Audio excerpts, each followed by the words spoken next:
Good morning and happy Saturday. All right, what is it? Oh boy.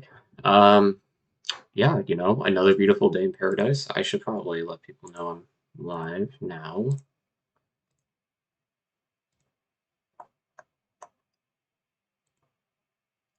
Copy link.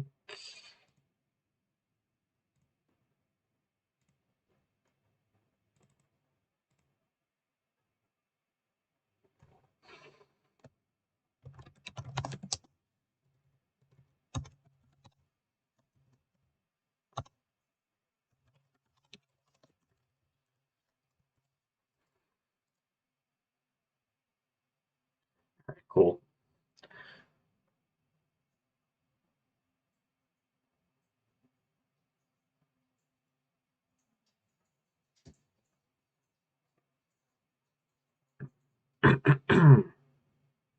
So, like I said before, hopefully you guys are doing well. What's going on here now? Sorry. I just saw this on my timeline.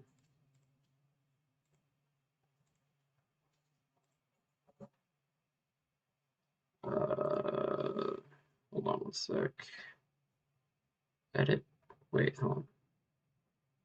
Fit to screen. There we go. That's Control F, so I should remember that. All right. I'm still waking up a little bit. Still a little tired. Got some coffee though. I'm gonna chug through it. Mm, it's the spot. Okay. Um. Oh, I mean, as you can tell by the title here. In fact, maybe I'll change it. Hold on. No, that's not what I want. Hold on one second. Uh.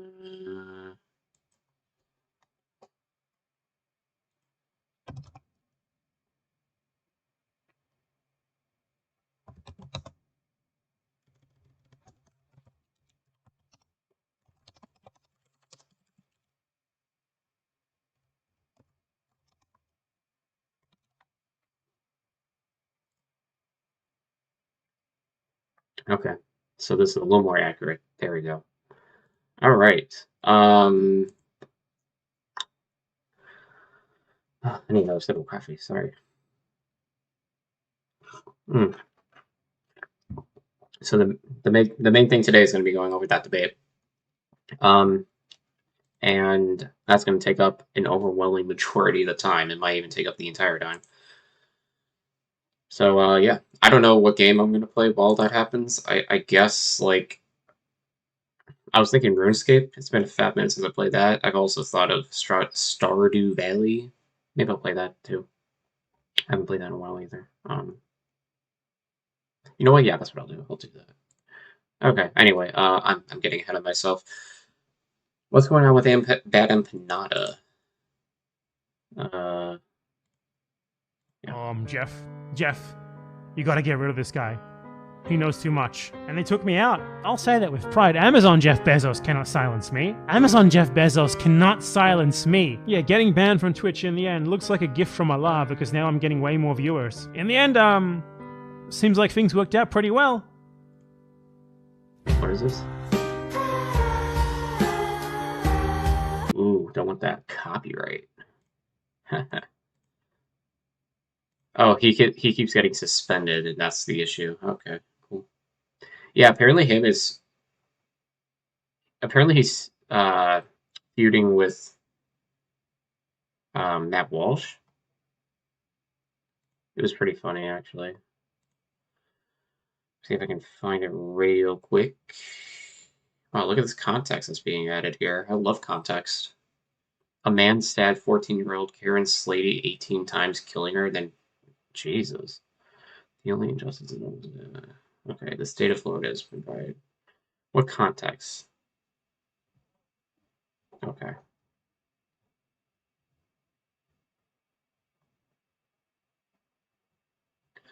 Okay, I gotta stay on track here. I wanted to see the feud that is happening. This guy posts so much shit. Oh, yeah, here it is.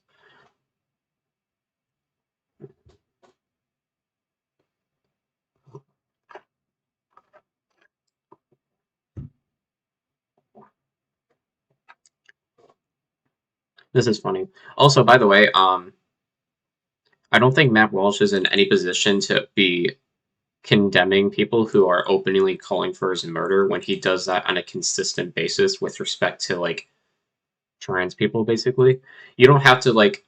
I guess I guess openly is doing the heavy lifting here, but he does kind of call for the murder of like trans people just by his rhetoric. He exaggerates the degree to which uh, children are being transified, I guess. And subsequently, this is followed up with language that implies something ought to be done about it. Usually, this includes violence. The obvious implication there is violence. But anyway, this is these two people I don't like. Oh man,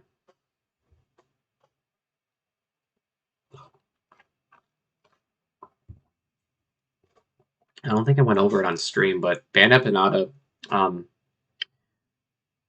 replied to one of my tweets a while ago. Uh, yeah. Wait, Matt Walsh recently called for cutting off the hands. Wait, he called for the death sentence.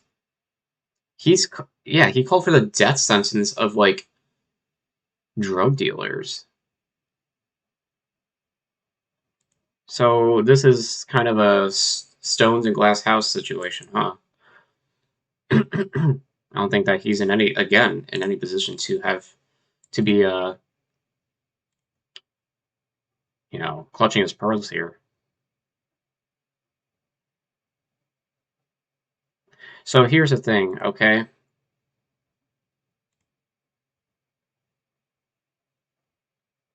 He got suspended?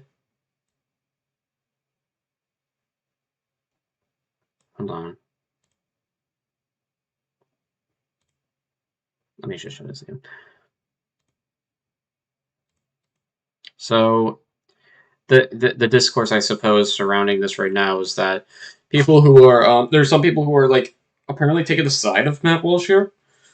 Um and like this is dumb because to me, if somebody says a thing that you agree with, even if I gotta think about it a little more, I think. I feel like if somebody says something, so let's say you have somebody who always provides takes that you disagree with, and they're not just disagreements; they're strong disagreements. They're ones that are like, in your opinion, are bigoted, right? If somebody, if there's another person who you also happen to have strong disagreements with, maybe not to the same extent that you have with person A, but let's just say person B, you have strong disagreements with them too. Would and they're feuding with each other. Um, like you can just take a moment to step back and watch the shit show unfold and laugh at both of them. Um, you don't need to take a stand. You don't have to take a side on anybody's side. You know, um, it's just like if you don't like either of them, then them fighting each other is kind of like, well, whatever.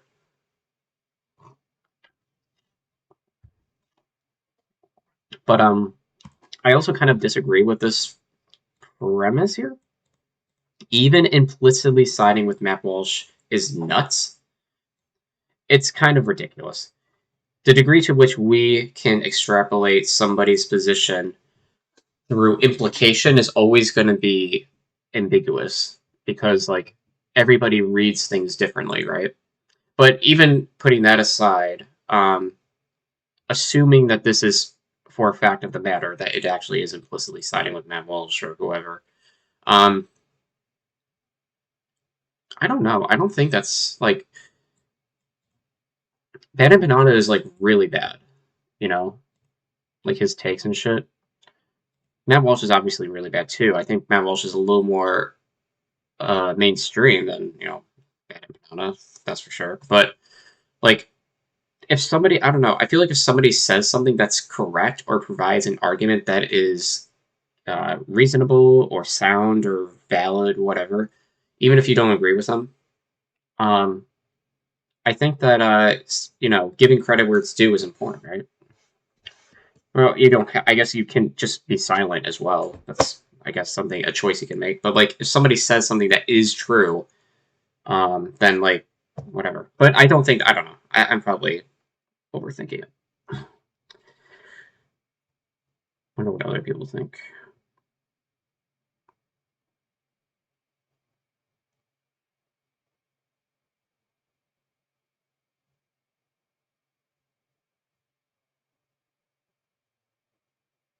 All right. I suppose let's get into it. Oh, you know what? We should probably talk about Reddit. That's probably something I should do.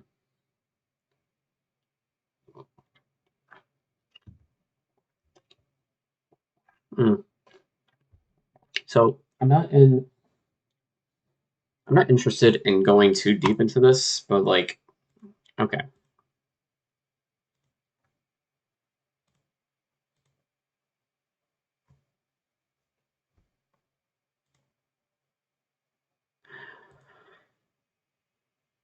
Oh shit. That's another thing I need to do. Damn. Okay.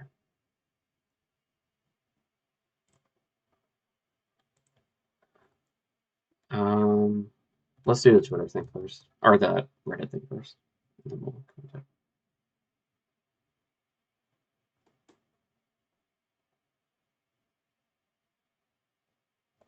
Dude, is this guy serious right now?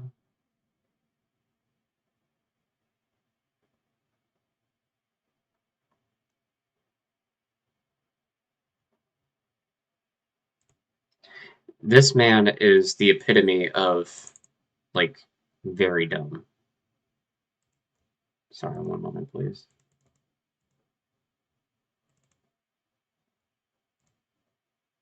Is there a way to like make this? No, whatever. I don't know. I don't know if it's a browser that's weird or what's going on, but girlfriend of 3 years broke up with me and keyed my car. Fuck all women. What? What is this now? She threw a beer at window and cracked it. If she needs to pay.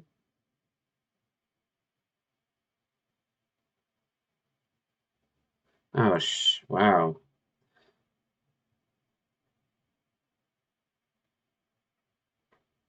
dude, these people are so dumb. Her side of the story.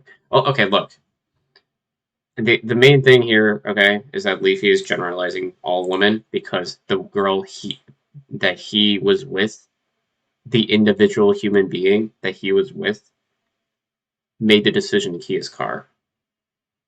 And yeah, this is like one sided of the story. Um, I'm not saying keying cars is like a good thing, but at the same time, if we don't know what if he did some shit that was worse, like that caused her to go on a rampage and key his car.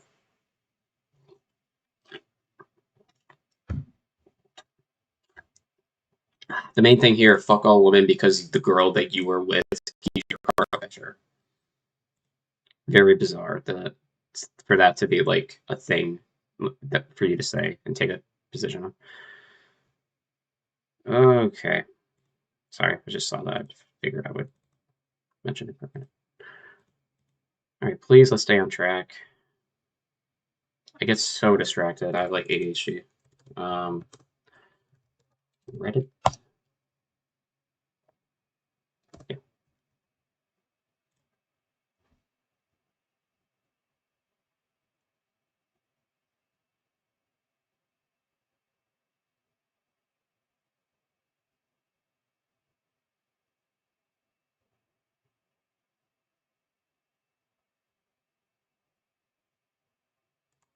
Oh yeah, this is interesting as well.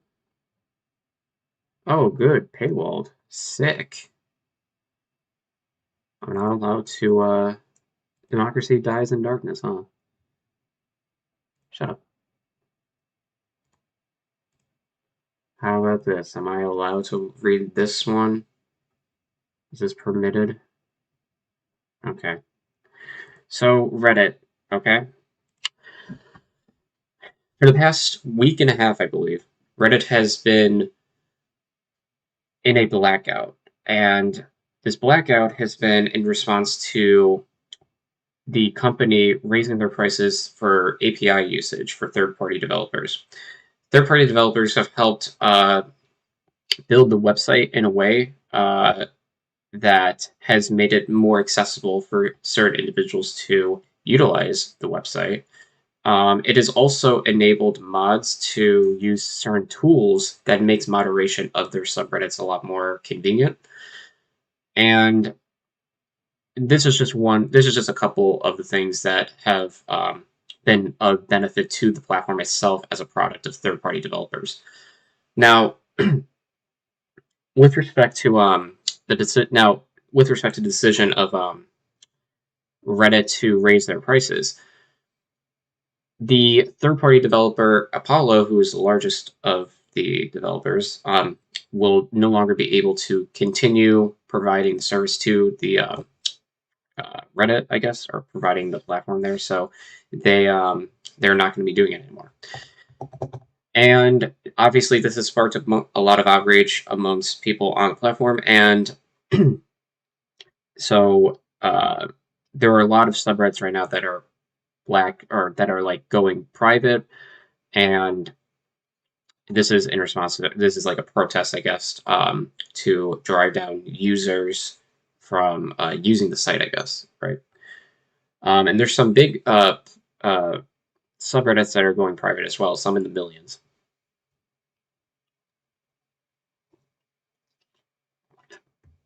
So there's been some recent developments with respect to this story. Let me pull it up.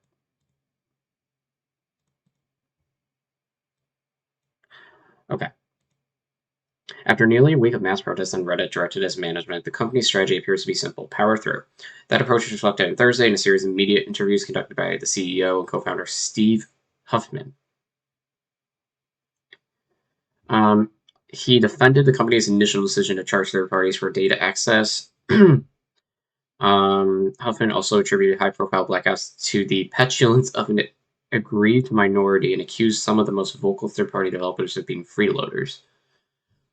Well, this is not good. This is not whatever your opinion is. Okay, as the CEO, Chief Executive Officer, it is probably inappropriate to make these comparisons and to use this kind of language. Reddit isn't only pushing back rhetorically. The company also appears to be laying the groundwork for ejecting foreign moderators committed to continuing the protest, a move that could force open some communities that currently remain closed to the public. In response, some moderators have vowed to put pressure on Reddit's advertisers and investors. The escalations highlight the rift that's emerged between the two most powerful groups on Reddit, the platform's corporate managers and its unpaid volunteer moderators who manage conversations in individual subreddits. It also pits Reddit's corporate interests, particularly ahead of the rumored initial public offering, against users and outside developers who have long argued they create value for the platform's owners. Yeah, so this is another thing. Reddit is going to be going public. They're going to be initiating or doing an IPO very soon, and this is not going to look good or not reflect well upon the company if it effectively hinders, I guess, user interaction as well as, people coming to the platform itself. It's going to harm that for sure. And investors may be wary of investing in the company. Hmm.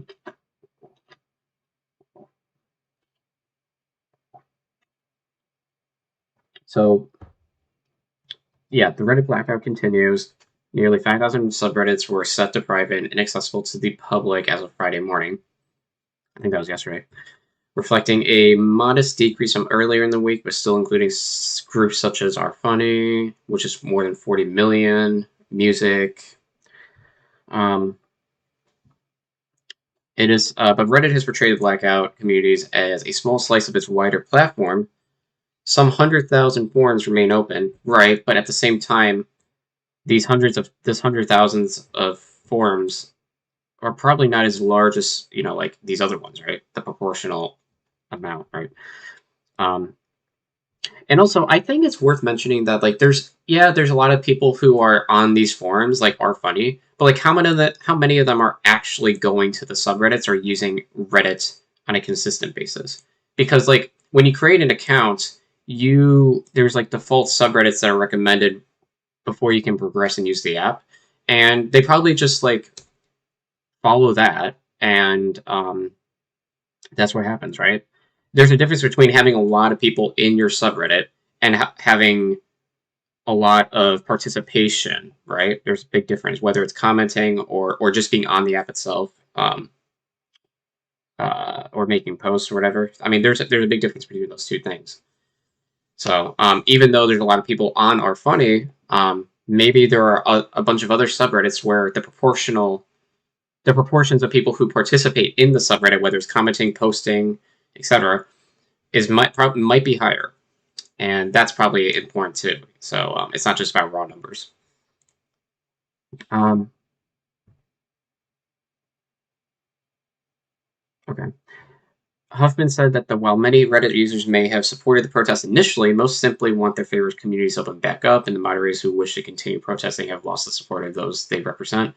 So he's trying to make this look as if it is a democratic thing.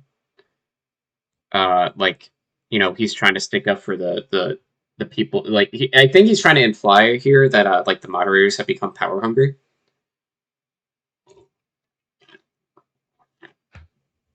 And I mean, Reddit mods are pretty cringe. Don't get me wrong, but at the same time, like, you know, this is obviously a tactical decision by Reddit to like try to steer public opinion against the moderation community. Yeah. The blackouts are not representative of the greater Reddit community. Users may have been for this on Monday, but they're not for it now. I mean, what evidence do you have for that, buddy? Like, is there like a fucking poll that shows us shit? Like, often add that even many moderators themselves don't want to be dealing with this. Like protests in the city, it goes on too long. Yeah. Dude, that's the CEO, Steve Huffman. Oh my god, he embodies Reddit. He's like the living incarnate of Reddit. That's incredible.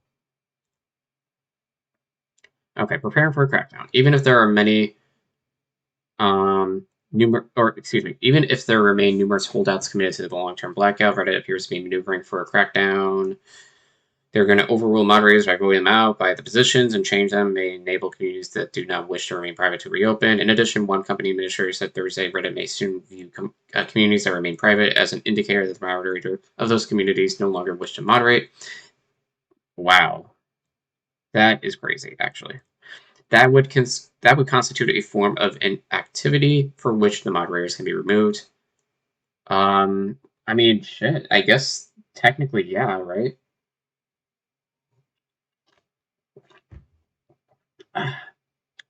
But couldn't they just like reopen for like a minute and then go back to like being private? And then it's like, well, they're not inactive at that point because they were open for a minute.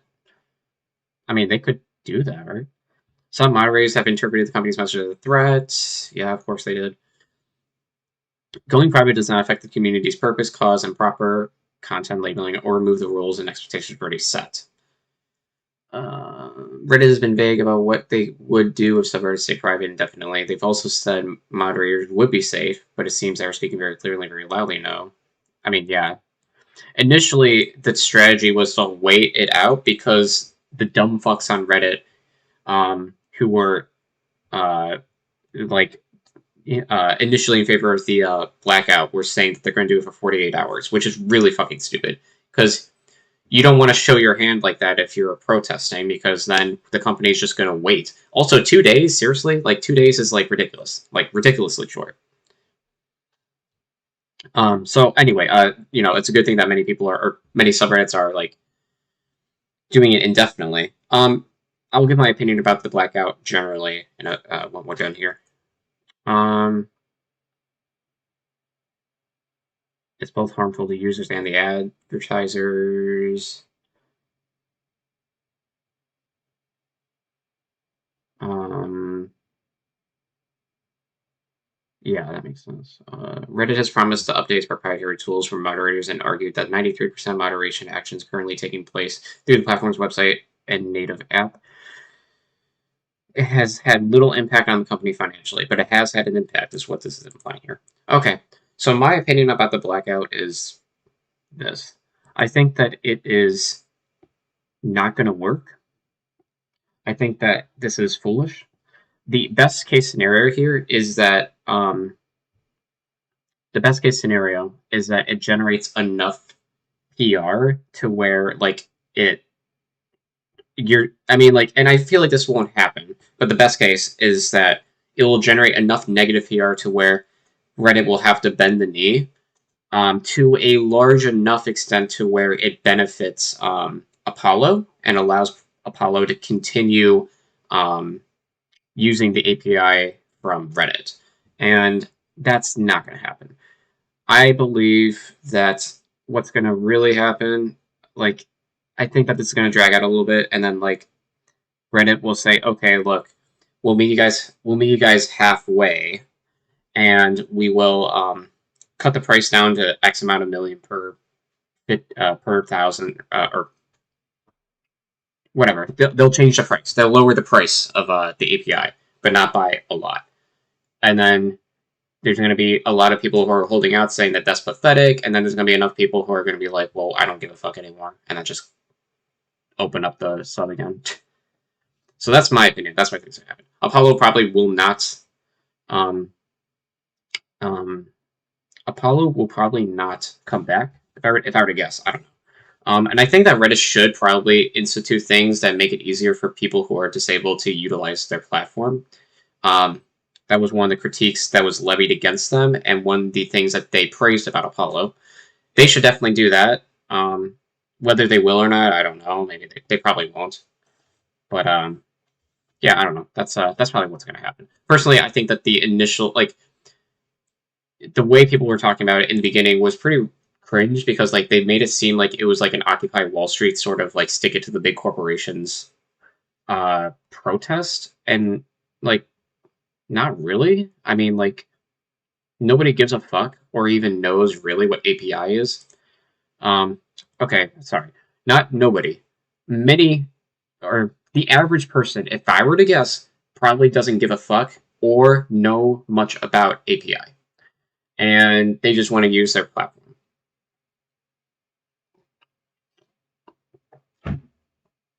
So yeah. Um, I think that yeah, I mean like again, the initial the very beginning of this protest, I think was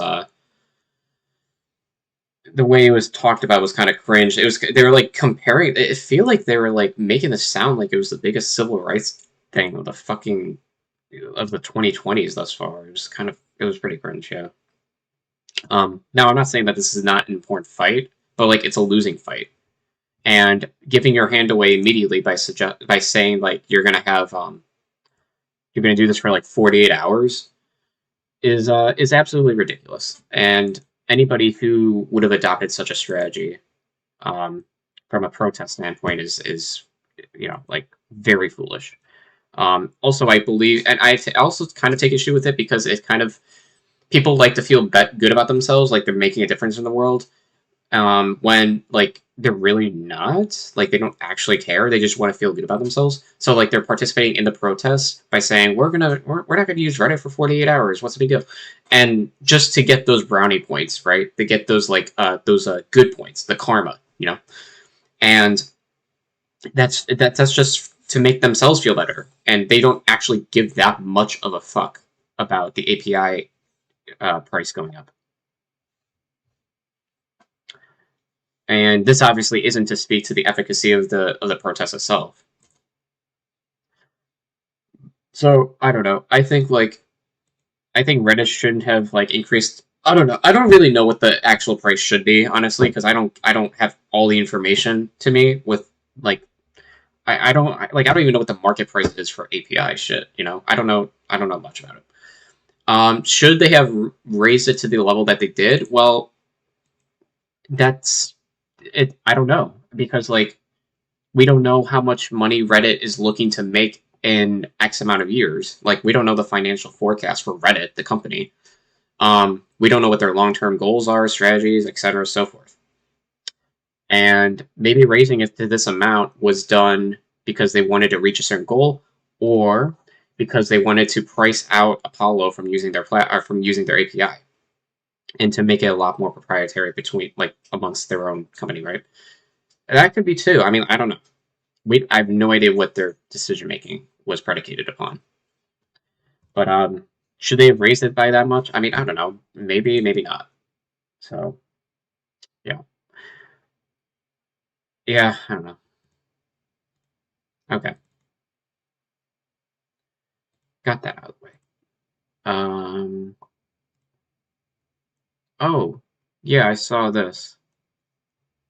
Hold on, sorry. Let me just actually hold on. Let me do this week. Mm. Ah, man, coffee is like the elixir of being tired. You know what's funny is like I never used to drink coffee that much.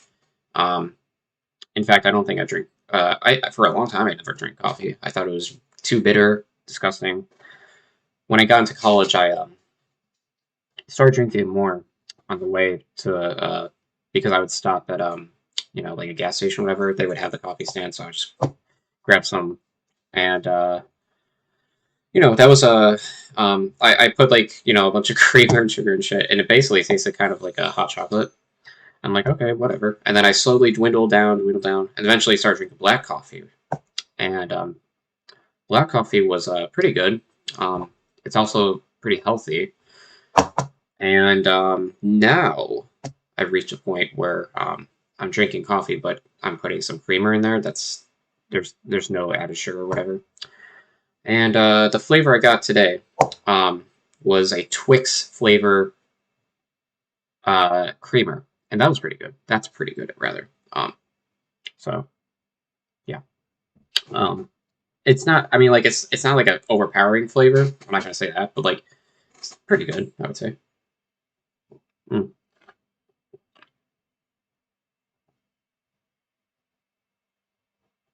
mm. Sorry, I thought I heard my dog whining. Oh man, yeah. So yeah, coffee, pretty good. I looking forward to later this year. City Skylines 2 coming out. That's gonna be cool. Um, I don't know why this chat is freaking out on my right hand dock. Sorry, one sec. Docs. Let's see here. Chat. It's just loading. Okay, I just had to reload it. Cool, cool, cool, cool. Um, yeah, City Skylines 2 coming out soon. That's gonna be sick. I'll play that. I also want to play Diablo 4. That's obviously available now, and I could probably get it. I think it's like 70 or $60.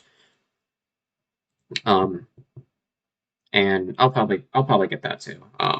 And I probably should because it's gonna grow the channel a little bit. I think we'll get some people who are like the game is trending, so maybe I'll you know a rising tide raises all boats kind of deal. My camera should be coming in later today as well for the right now I'm streaming on my laptop, which is why I'm using this camera, right? When I have another camera coming in, it's going to be 1080p, 30 FPS, but like still going to be pretty good. And I'm going to put it right on top of my bobblehead thing that you can't see, but it's right there. So that's going to be cool.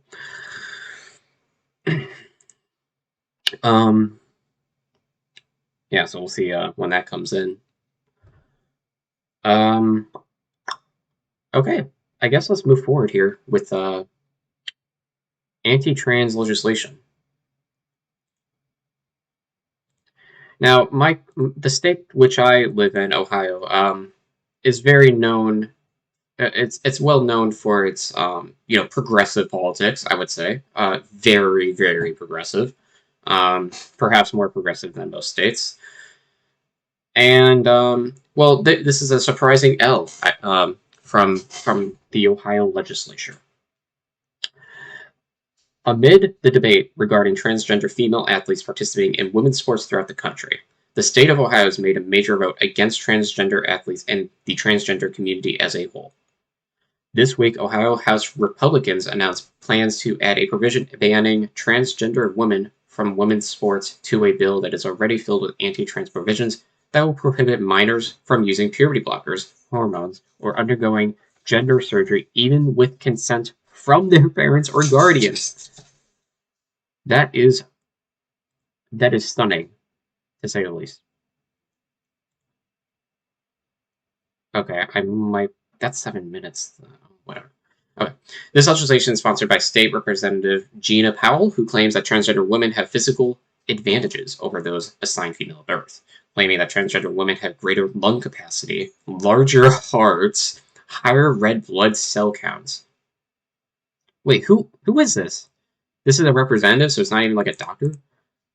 Stronger tendons and ligaments, greater muscle strength, and increased bone density. Okay. Before we progress, before we move on here, I would like to establish a fact of the matter, okay? Because this is going to be relevant.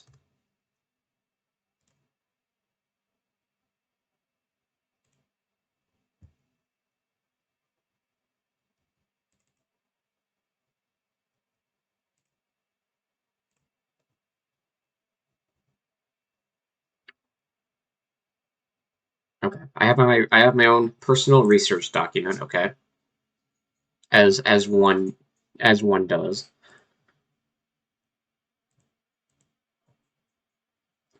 So transports. Okay, first off, the headline here is transports part, and we'll get to that. There's some other things mentioned here, though, as well. There are provisions that are going to prohibit minors from using puberty blockers, hormones, and undergoing surgery with consent. So, what does the data suggest regarding gender affirming care? The data overwhelmingly, basically, long story short, the data overwhelmingly suggests that gender affirming care is good for trans people. It is good for people who are gender dysphoric. So I guess let's just get into it. A meta-analysis covering prior research on trans individuals' performance in sports and pre-existing sports policies concerning trans people. This is the what is being examined within the source cited. Okay, I could go down here and just show you too. We'll look at that in a moment. But the findings show that there is no consistent or direct research indicating transgender women have an unfair athletic advantage at any stage of their transition. That is really interesting to me. Additional findings show most sports policies are not evidence-based, and trans individuals experience substantial discrimination from sports institutions. So this is actually pretty interesting to me because, like, some of the things that I thought about, right, were like, okay, I think that like there is some ambiguity with this argument about trans sports because like if you are like if you're day one HRT, okay, like 1 day on it, and then you enroll into a women's sports thing, that's probably I don't know. You know, I think that probably isn't good because like there hasn't been enough time that has progressed to where your hormone levels, your hormone levels are going to match or be similar to the woman that you're competing with. So that was my initial thinking. But according to a meta-analysis here, there's no consistent or direct research indicating that trans women have an unfair athletic advantage at any stage of their transition, which is very interesting to me. If anybody would like to go into it, this is this is where the study was pulled from, and the methodology was examining the 8 research articles and 31 sport policies were reviewed. Okay. Um, in relation to sports-related physical activity, the review found the lack of inclusive and comfortable environments to be the primary barrier to participation for transgender people. This review also found that transgender people had a mostly negative experience in competitive sports because of the restrictions the sports policy placed on them. The majority of transgender competitive sports policies were not evidence-based. Right. So most of the time, these sports are placing barriers on trans people. So the claim often implied by conservatives is that, look, we have this like epidemic of trans women in sports that are outcompeting their peers, and that just hasn't been demonstrated because a lot of the time these trans women have, based upon the policies of the sports themselves, they are restricted from even competing. So this already mitigates the ubiquity of the issue. The conclusion states that currently there is no direct or consistent research suggesting transgender female individuals have an athletic advantage at any stage of their transition, e.g., cross-sex hormones, gender-confirming surgery, and therefore competitive sport policies that place restrictions on trans people need to be considered and potentially revised. Okay, and then like we can get into like the whole shit if we wanted to, but I just would like to draw upon this, article that I got here, and it's a meta-analysis too, so it's a systemic review of like multiple different analyses or of studies, excuse me. But with because that's not the only thing we're talking about here, right? We're talking also about puberty blockers, hormones, apparently, even gender surgery. Now I will say that gender surgery, I believe. Here's what I'll say about that. Okay.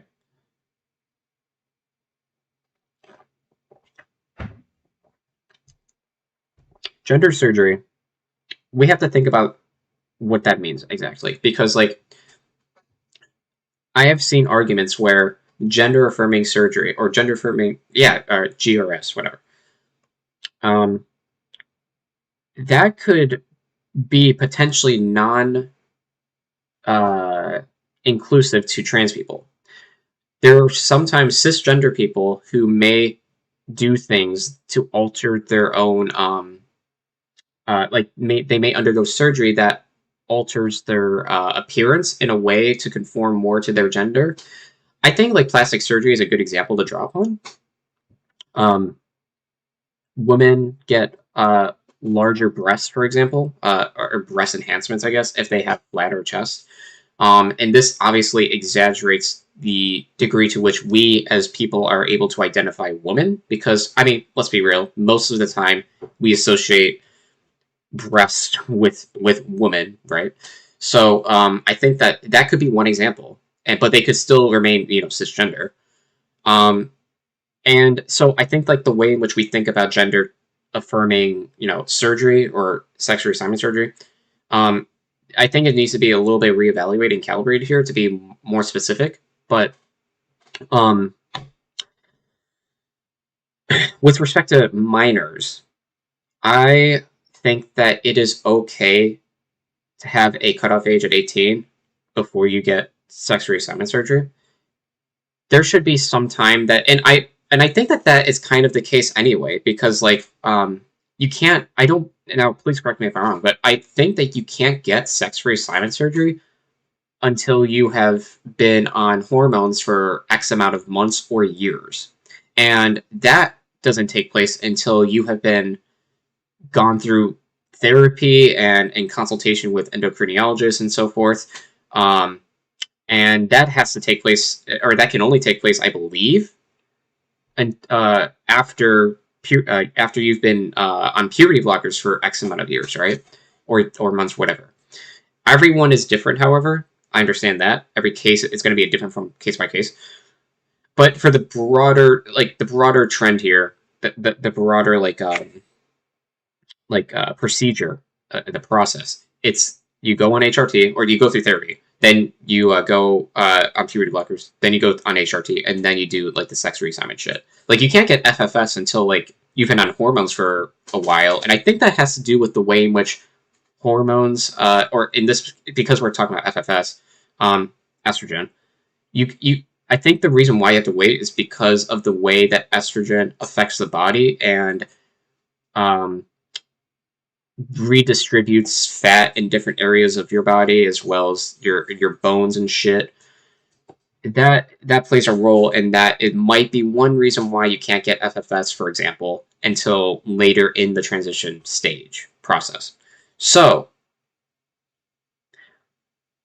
that is so outside of the fact that I believe that people should wait until 18 anyway. You can't in most cases get the surgery at all because time needs to elapse while you are in HRT before having to take the before taking like sex reassignment surgery. So but even notwithstanding that, let's just look at the evidence here. A meta-analysis shows 52 of 56 studies show gender transition has a positive effect. Another meta-analysis shows that those displaying gender dysphoria, 80% of individuals reported significant improvement in dysphoria, 78% of individuals reported significant improvement in psychological symptoms, and 72% of individuals reported significant improvement in sexual function.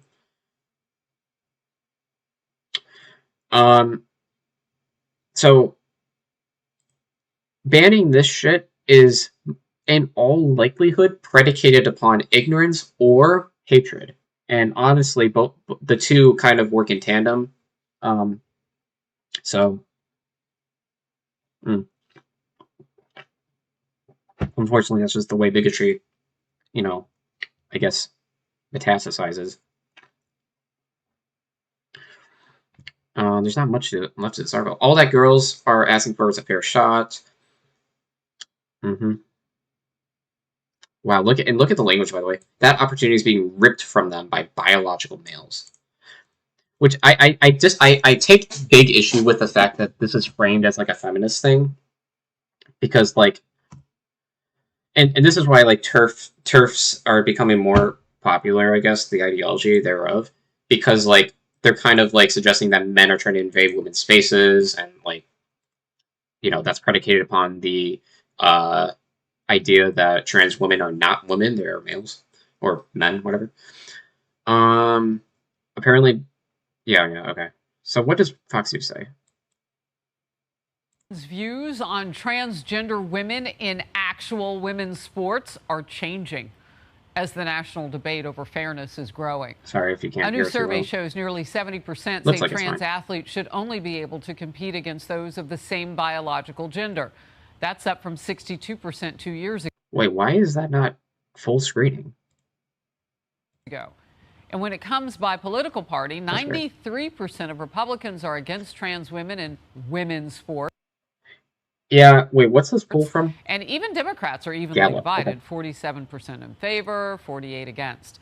Former star, NCAA college swimmer Riley Gaines has been outspoken after being forced to compete against a biological male, Leah Thomas.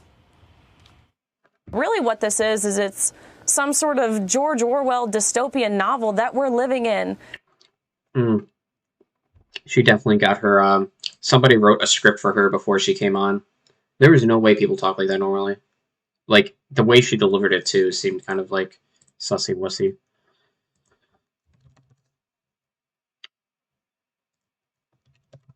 Who's this person again? Riley Gaines. Riley Gaines? Oh, here she is. Oh, yeah, she's a swimmer. Cool. I love swimming.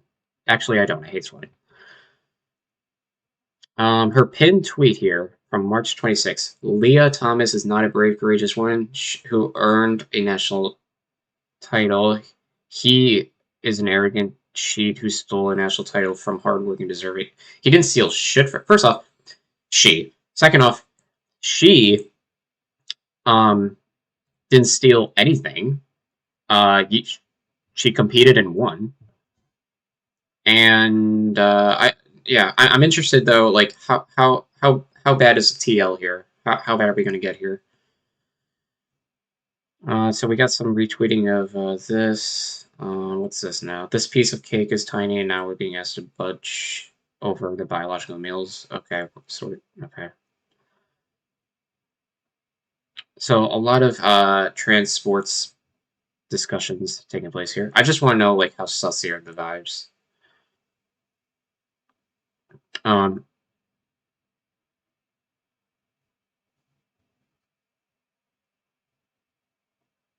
another male soul. Okay, great. Um,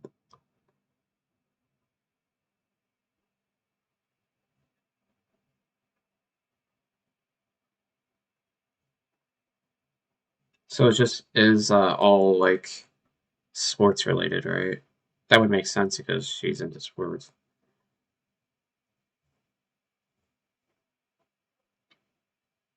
Okay, well, that's about on par with what we would expect. They want us to say 2 + 2 is 5, and you're wrong. Nobody wants you to do that.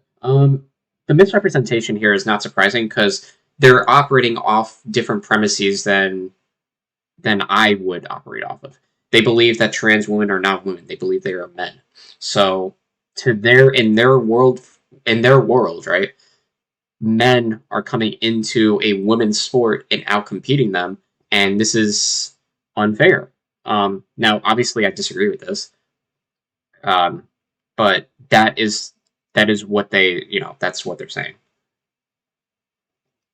If you call a spade, this isn't something that's anti-trans. This isn't meant to be hateful. That's incorrect. You can't have it both ways. You can't say that these people are. I think there was some shit that we just saw on this TL that was like pretty anti-trans. It is anti-trans to support the premise that trans women are not women. That is almost categorically anti-trans. This is pro-woman. It's about fairness. End of discussion. It's about being pro-cis woman, right? It's about being pro-woman in your world where trans women are excluded from the category of women. So, yeah. Travis, founder of Outkick, welcome. Now, Clay, who are the fuck's you this now? surprised at all that the nation statistically now is seeing this a little bit more commensurately with where Republicans have been on the issue? I'm not. Well, the degree to which the propaganda apparatus has influenced public opinion with trans people has been probably, there's probably been some inertia, but like it's probably gonna tick up in favor of Republicans because they have been fucking insane with how much anti-trans shit they've been pumping out. It is a moral panic they've created. So, Harris, and thanks for having me on. I think this is the result of Leah Thomas. When you look at these numbers, 69 to 26 is pretty hard to get in out the Republican opposition. But that Democrats have now moved in favor of women against women's athletes as well, which means that sanity does win here. And Harris, I would say for sports fans, for people who actually know what competition is, they're like 90-10 or not. Nobody, and I should say this as well. I don't think that conservatives really give a shit about trans or about women's sports. They care more about the fact that they're using women's sports as a proxy, really, to attack trans people. And that's what it comes down to, right? Because, they really haven't given a shit about women's sports. They've always, made fun of the fact that women are in sports, or that the WNBA is, a joke or whatever. Yeah, they don't give a shit about that. They care more about the fact that there are trans women participating in these sports and are using transphobia to fight against that. And this is just one other way for them to use transphobic rhetoric. 95-5 in favor of a separation of sexes when it comes to competition. But realize the difference between the majority there of Democrats now support, which is women against women and men against men in athletics. Again, this is all operating off the premise that trans women are not women, and that is a premise that all these people adopt, or all these people believe in. So yeah, that's why we're seeing this rhetoric. It's actually he, when he became a she, was worthy of commendation. That is an insult to sports fans everywhere, and I think people like Riley Gaines, you.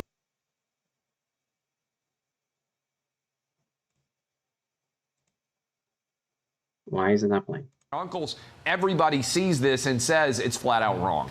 Well, and previously, if you're talking specifically about Leah Thompson, heat for that. But as you can see statistically, the nation is creeping into, well, let's at least discuss it. And could you actually be right that biological males should compete, as you saw in the study there, as transgender against other transgender women? Yeah. That's a possibility. I also think, just to point out, this is where inclusion begins to exclude people, right? When you get to the margins of society, what you're doing is replacing women, right? I can say, and you can say, Harris, I bet, hey, if you're an adult and you want to identify as a different sex, that's fine. That's a form of inclusion. But when you say, and I demand that I be able to compete against women, inclusion begins to exclude women. And I think that's where people are starting to recognize that there are limits to inclusion in this society. You could use the same argument in a way for like segregation and desegregation.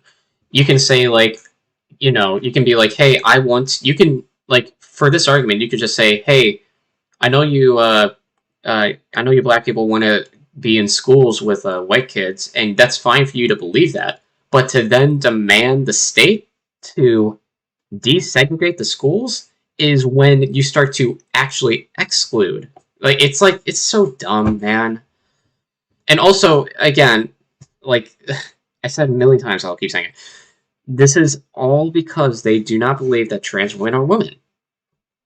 So, and also, we already went over this, but like, trans women in sports have no direct or consistent evidence to suggest that they have a competitive advantage over cisgender women in the sport. Let's quickly get this in. It's happened again. Another student at a publicly funded college with an anti-Israeli rant during a... Okay, we don't care about that. Okay, cool. So yeah,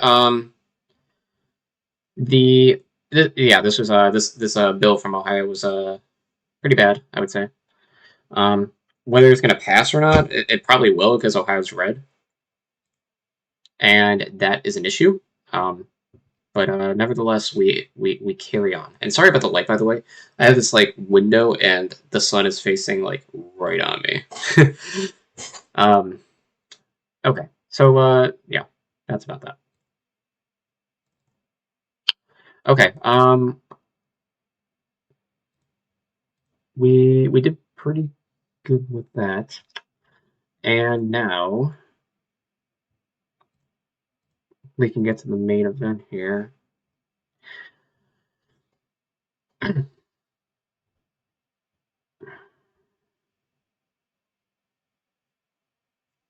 I gotta take another swig. I'm almost done with my coffee too. I should work a little bit more on my political research document.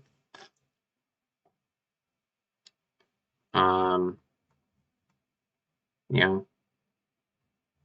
There's a lot more shit to add.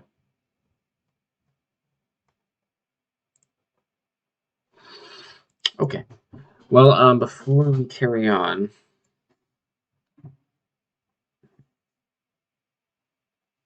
let me just double check something.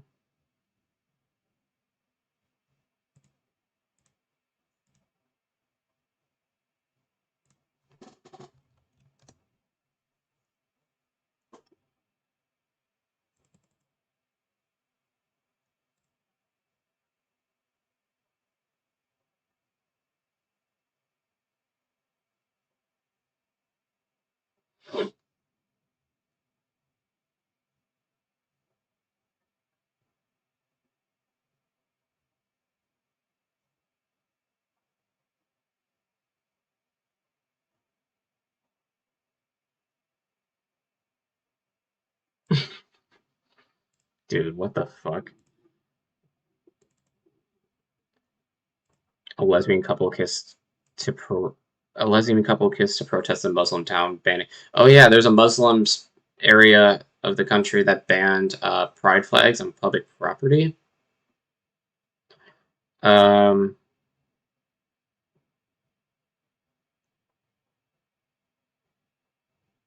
Wait, you can't be serious here.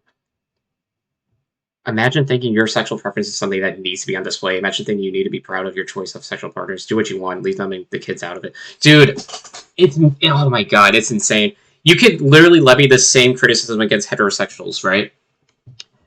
Heterosexual relations are consistently broadcasted through children's media. Consistently. Always. A lot of the time, it is happening. But when it is homosexual relations, all of a sudden, oh my god, we gotta keep the kids out of it. Like, the double standard here is remarkable. It is only predicated upon a conscious or unconscious degree of homophobia.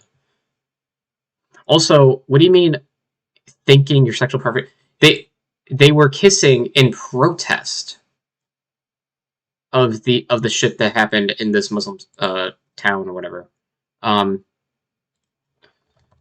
If you don't know what I'm talking about, hold on.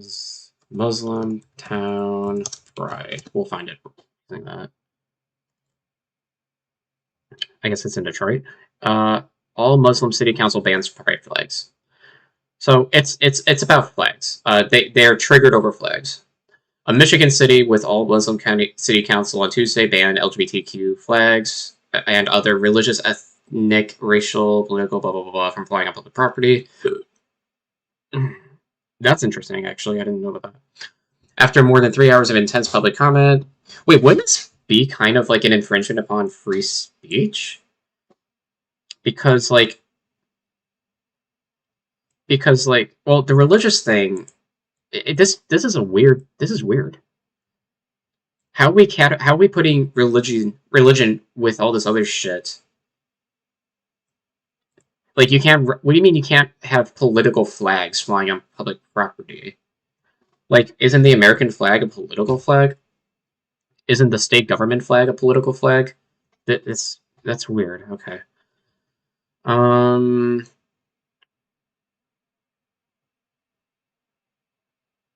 ban is another example of increasing vocal opposition. Yeah. Muslim... not all Muslims. I will not paint with the power brush here. But, like, the more traditional tradcons of the Muslim community are very against trans people. That's unsurprising, though, because many conservatives don't like trans people anyway. But yeah, imagine getting triggered over this. And then, like, thinking the reaction was, like, why would you flex this as if it's, like, as if this, like, means anything? Okay, whatever. Okay, I will... Sorry about this. I will be right back. When we get back, we'll do the Pearly Davis debate, and that'll be that. Okay, hang tight. I'll put some music on while you go.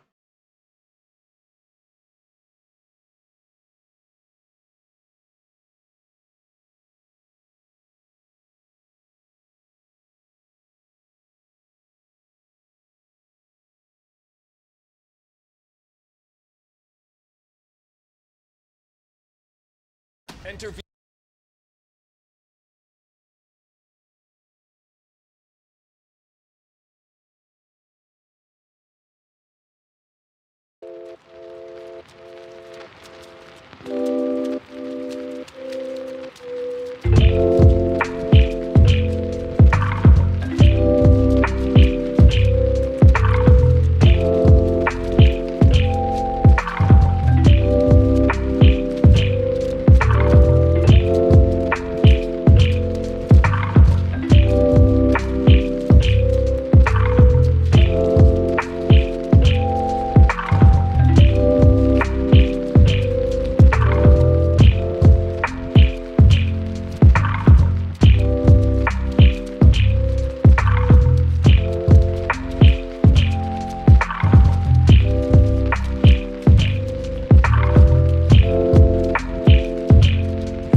All right. We are set. Oh boy, here we go. All right, I'm back, and we are ready to get it going. So let me pull up the debate. H3 Pearl. This is a very long debate. Oh man. Sorry. I have my eye's been twitching more recently, and like it's I don't know. It's just like kind of out of left field. 2. So I think you know what, it might be the caffeine I'm drinking because that does make people like eyes twitch. But sometimes it twitches even without me drinking coffee. It does it randomly. So I don't know. Anyway, let's get into it. So we're gonna raise this to 0. The game we're playing on companies is going to be Stardew Valley seems like a good option. City Skylines is gonna take up too much GPU.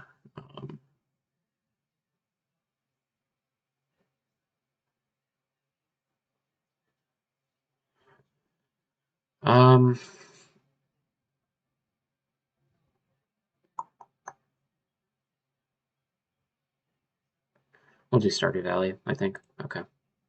I'll pull that up now. And then mute it.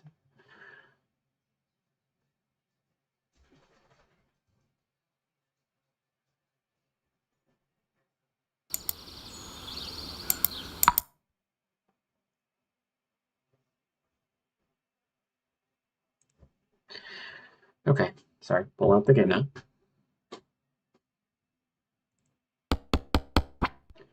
Let's hold on. Okay. All right. Gaming. Okay. There's that.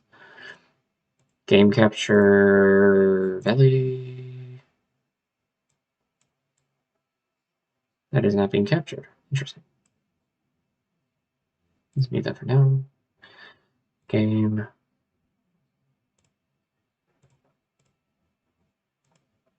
No. That. Whoa. It crashed. Oh no. Let's try this again. It crashed right when I was trying to configure it. If this doesn't work, we'll just default to good old Diablo.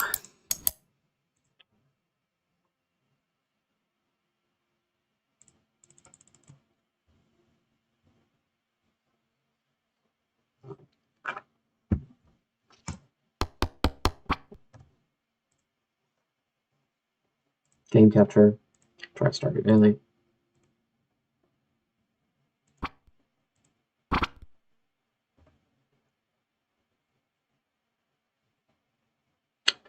Interesting, it's not working.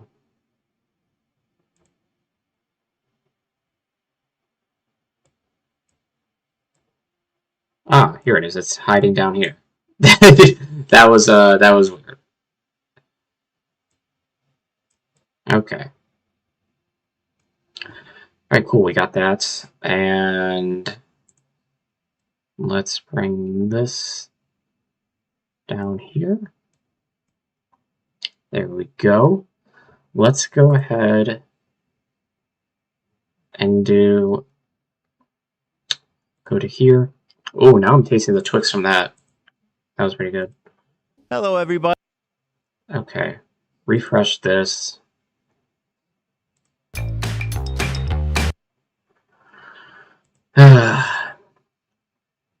Now I'm tasting the Twix. I put a little more creamer in this. Now I can taste it.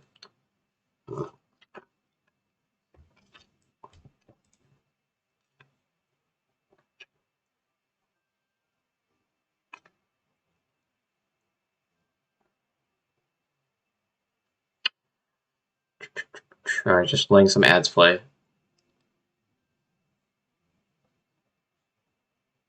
Alright, that is not doing what I want it to do. So we will exit, go to YouTube, try this one more time.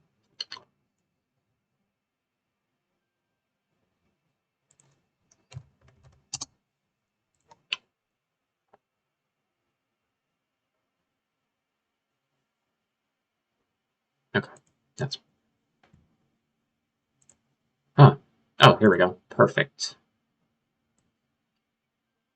All right. And then let's go here. And then let's go here. And then let's go...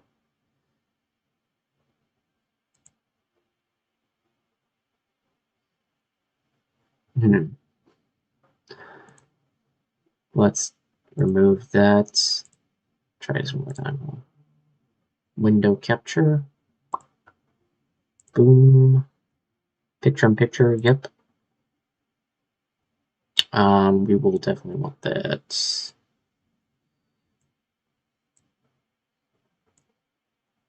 to be the main focal point here, so put that like that. Put me like here. I don't know, do you think that's a little clunky?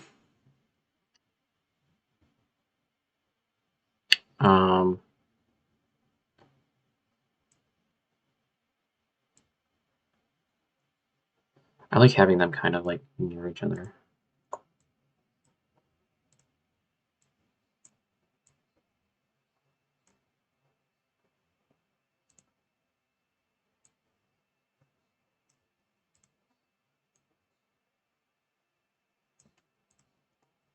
Okay. No, that's not what I want.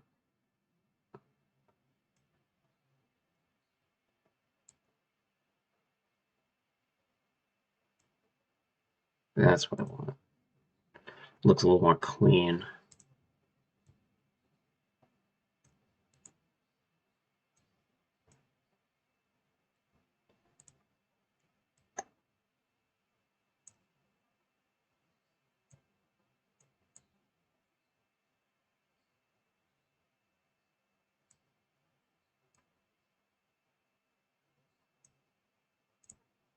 Alright. Good enough for me. Good enough for you, hopefully. Alright, we're going to do some Star Valley while watching this debate.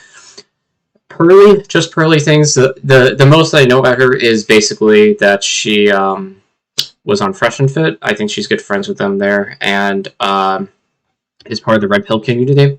So we'll see what goes on here. You know, we'll dig deep. All right. Without further ado, let's go. Hopefully this is... no audio. Of course there is not. Why is there no... That's so stupid. Okay. Oh, that's gonna be annoying.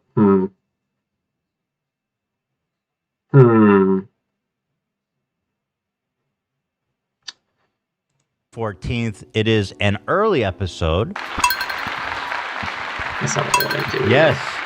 And actually, we plan on... I'll be doing my best, actually. Okay, here's what we'll do. Sorry. We're gonna actually make a change of plans. Hold on. We're not gonna play that. We're just gonna do Diablo.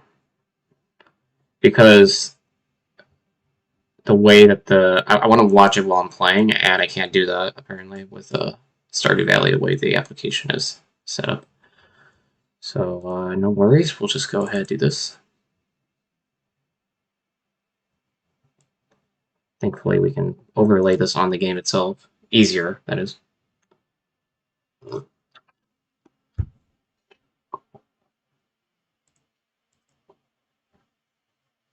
Oh, and I have to update. That's nice. And I have to restart. Oh, bumps and bruises, huh?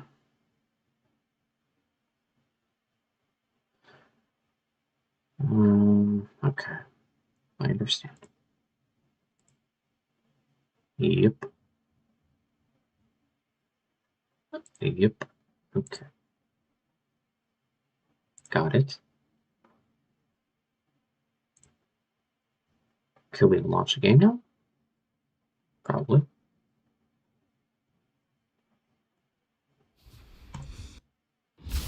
Good. The audio levels are already adjusted for me, so that's good. And my dog is sitting right by the wheel of my chair, waiting to get his paws run over. Alright, here we go. This is going to take a lot of CPU, but I'm ready for it. Offline will be a little easier for us. Okay, let's do it, I guess.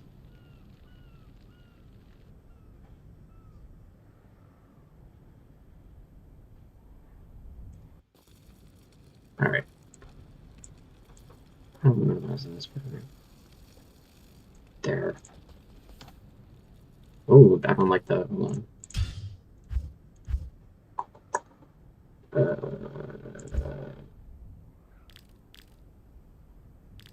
The map. Where's the map?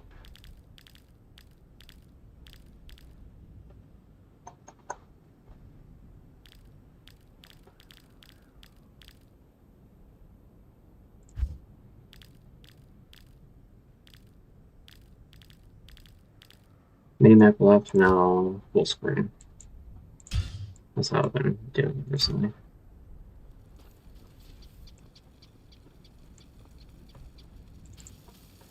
Oh boy, it's so weird playing on the viewer now. Okay. And yeah, we'll have to make sure that you guys can see this too.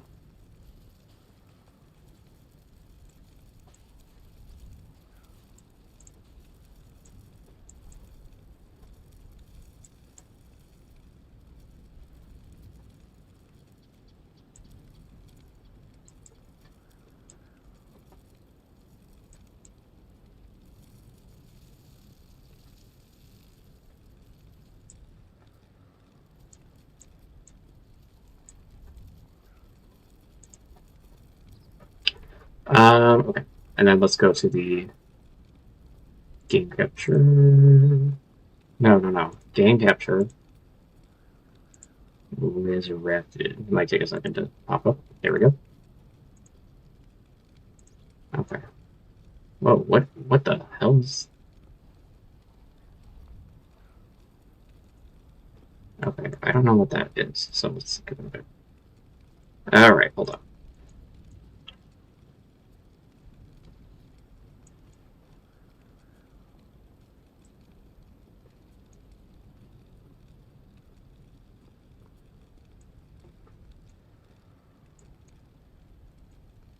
We good now? Finally? Hopefully? Okay.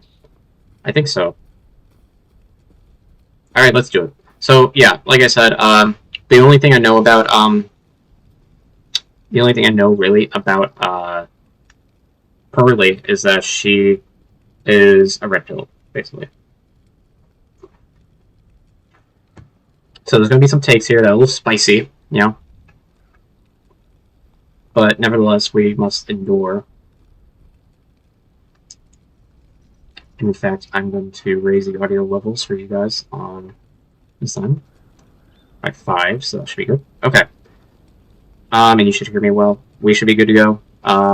Yes. So let's take a gander. I heard that Ethan did well here, and I'm interested to see how this plays out. We may or may not go through the whole debate, but because it's very long, so we'll see what happens.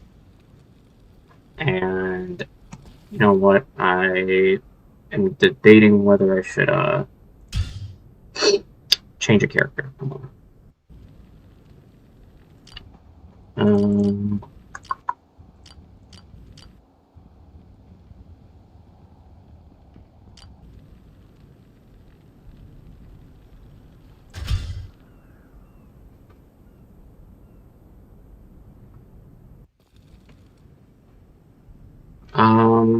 I'm trying to figure out what I should do. Let's just start the debate, and I'll figure it out. Despite our historical trend of doing terrible shows, that I do believe today should be good. I think it'll be good.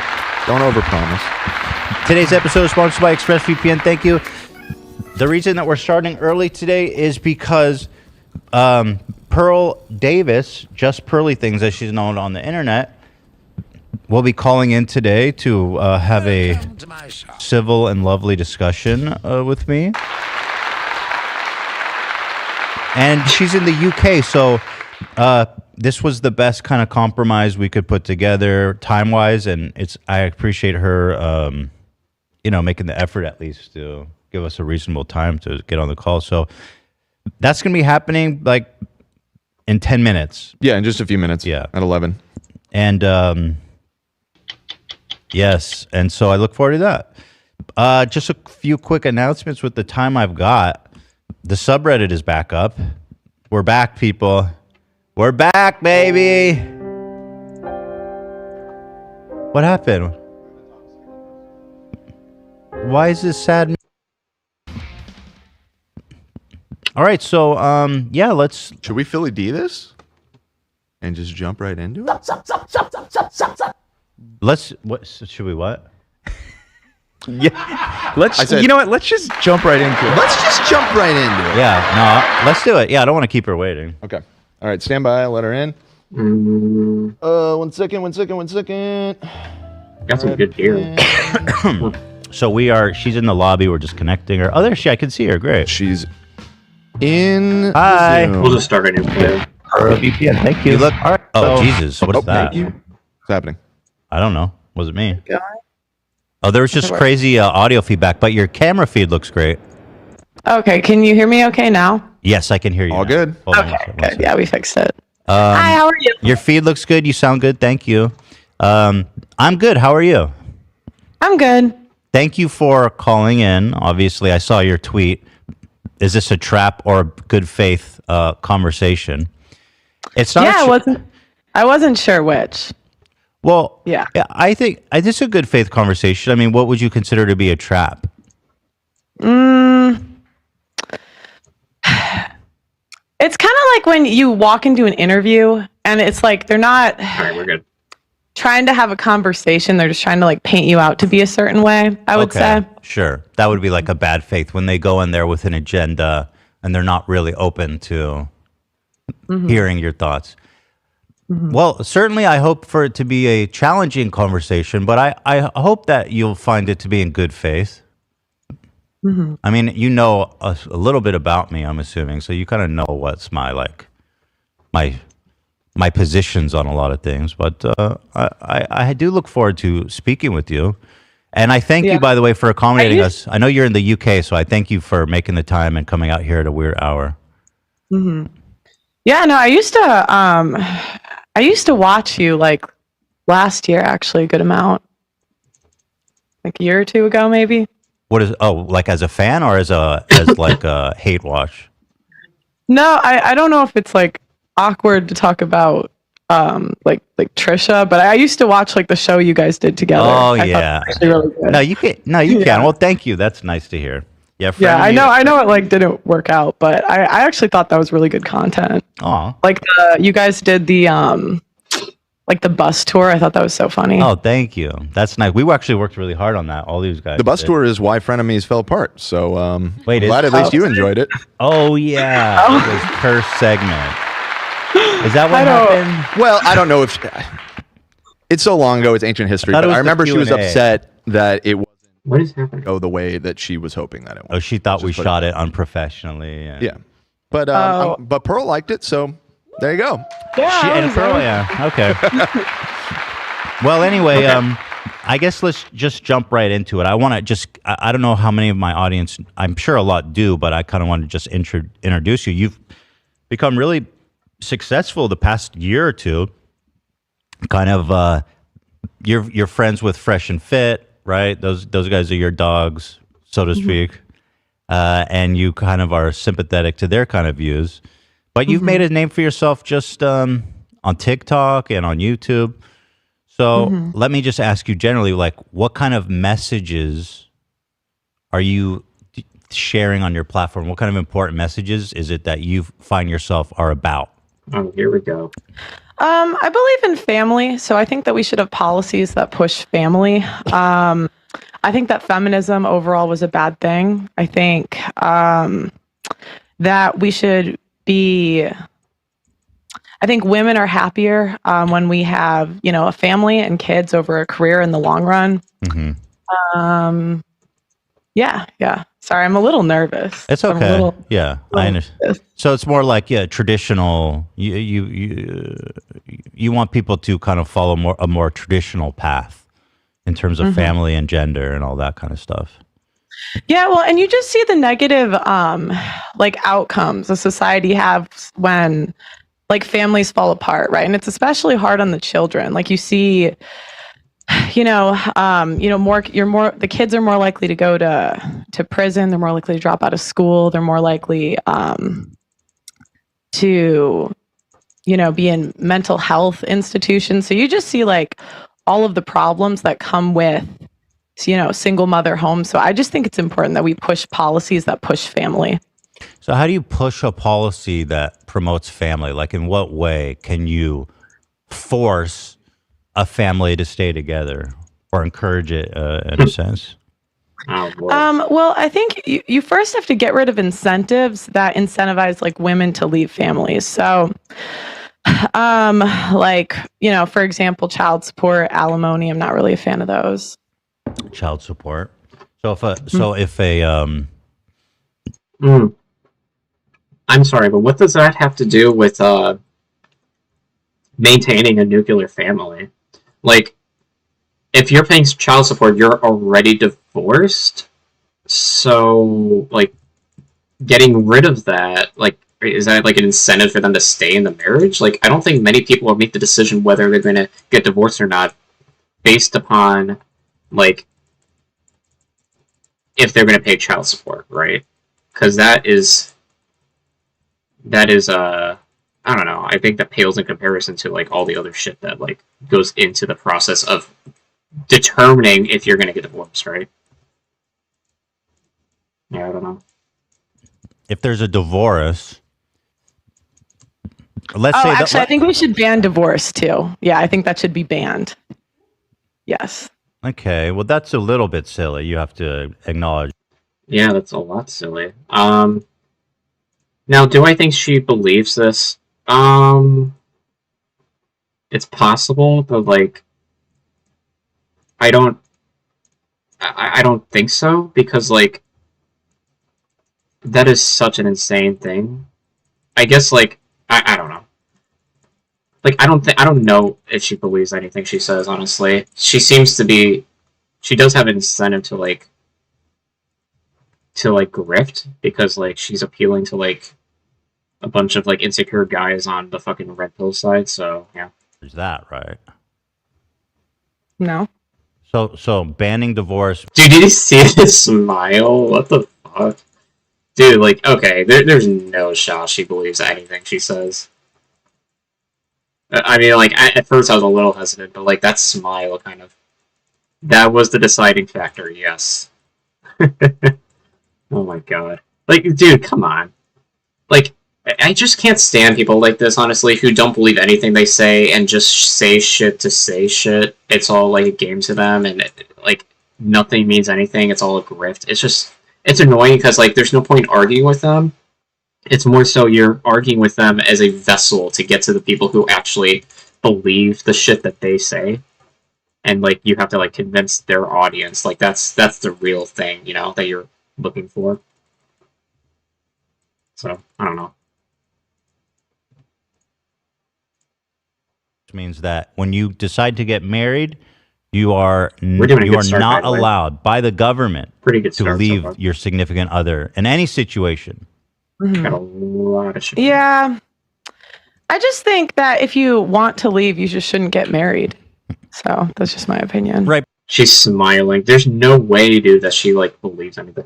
But keep in mind, it's what are you gonna do if one day your partner decides to abuse you, and that wasn't preempted in the beginning of the relationship, and you're fucked at that point? What do you do at that point? You're just stuck in a relationship, you can't get out.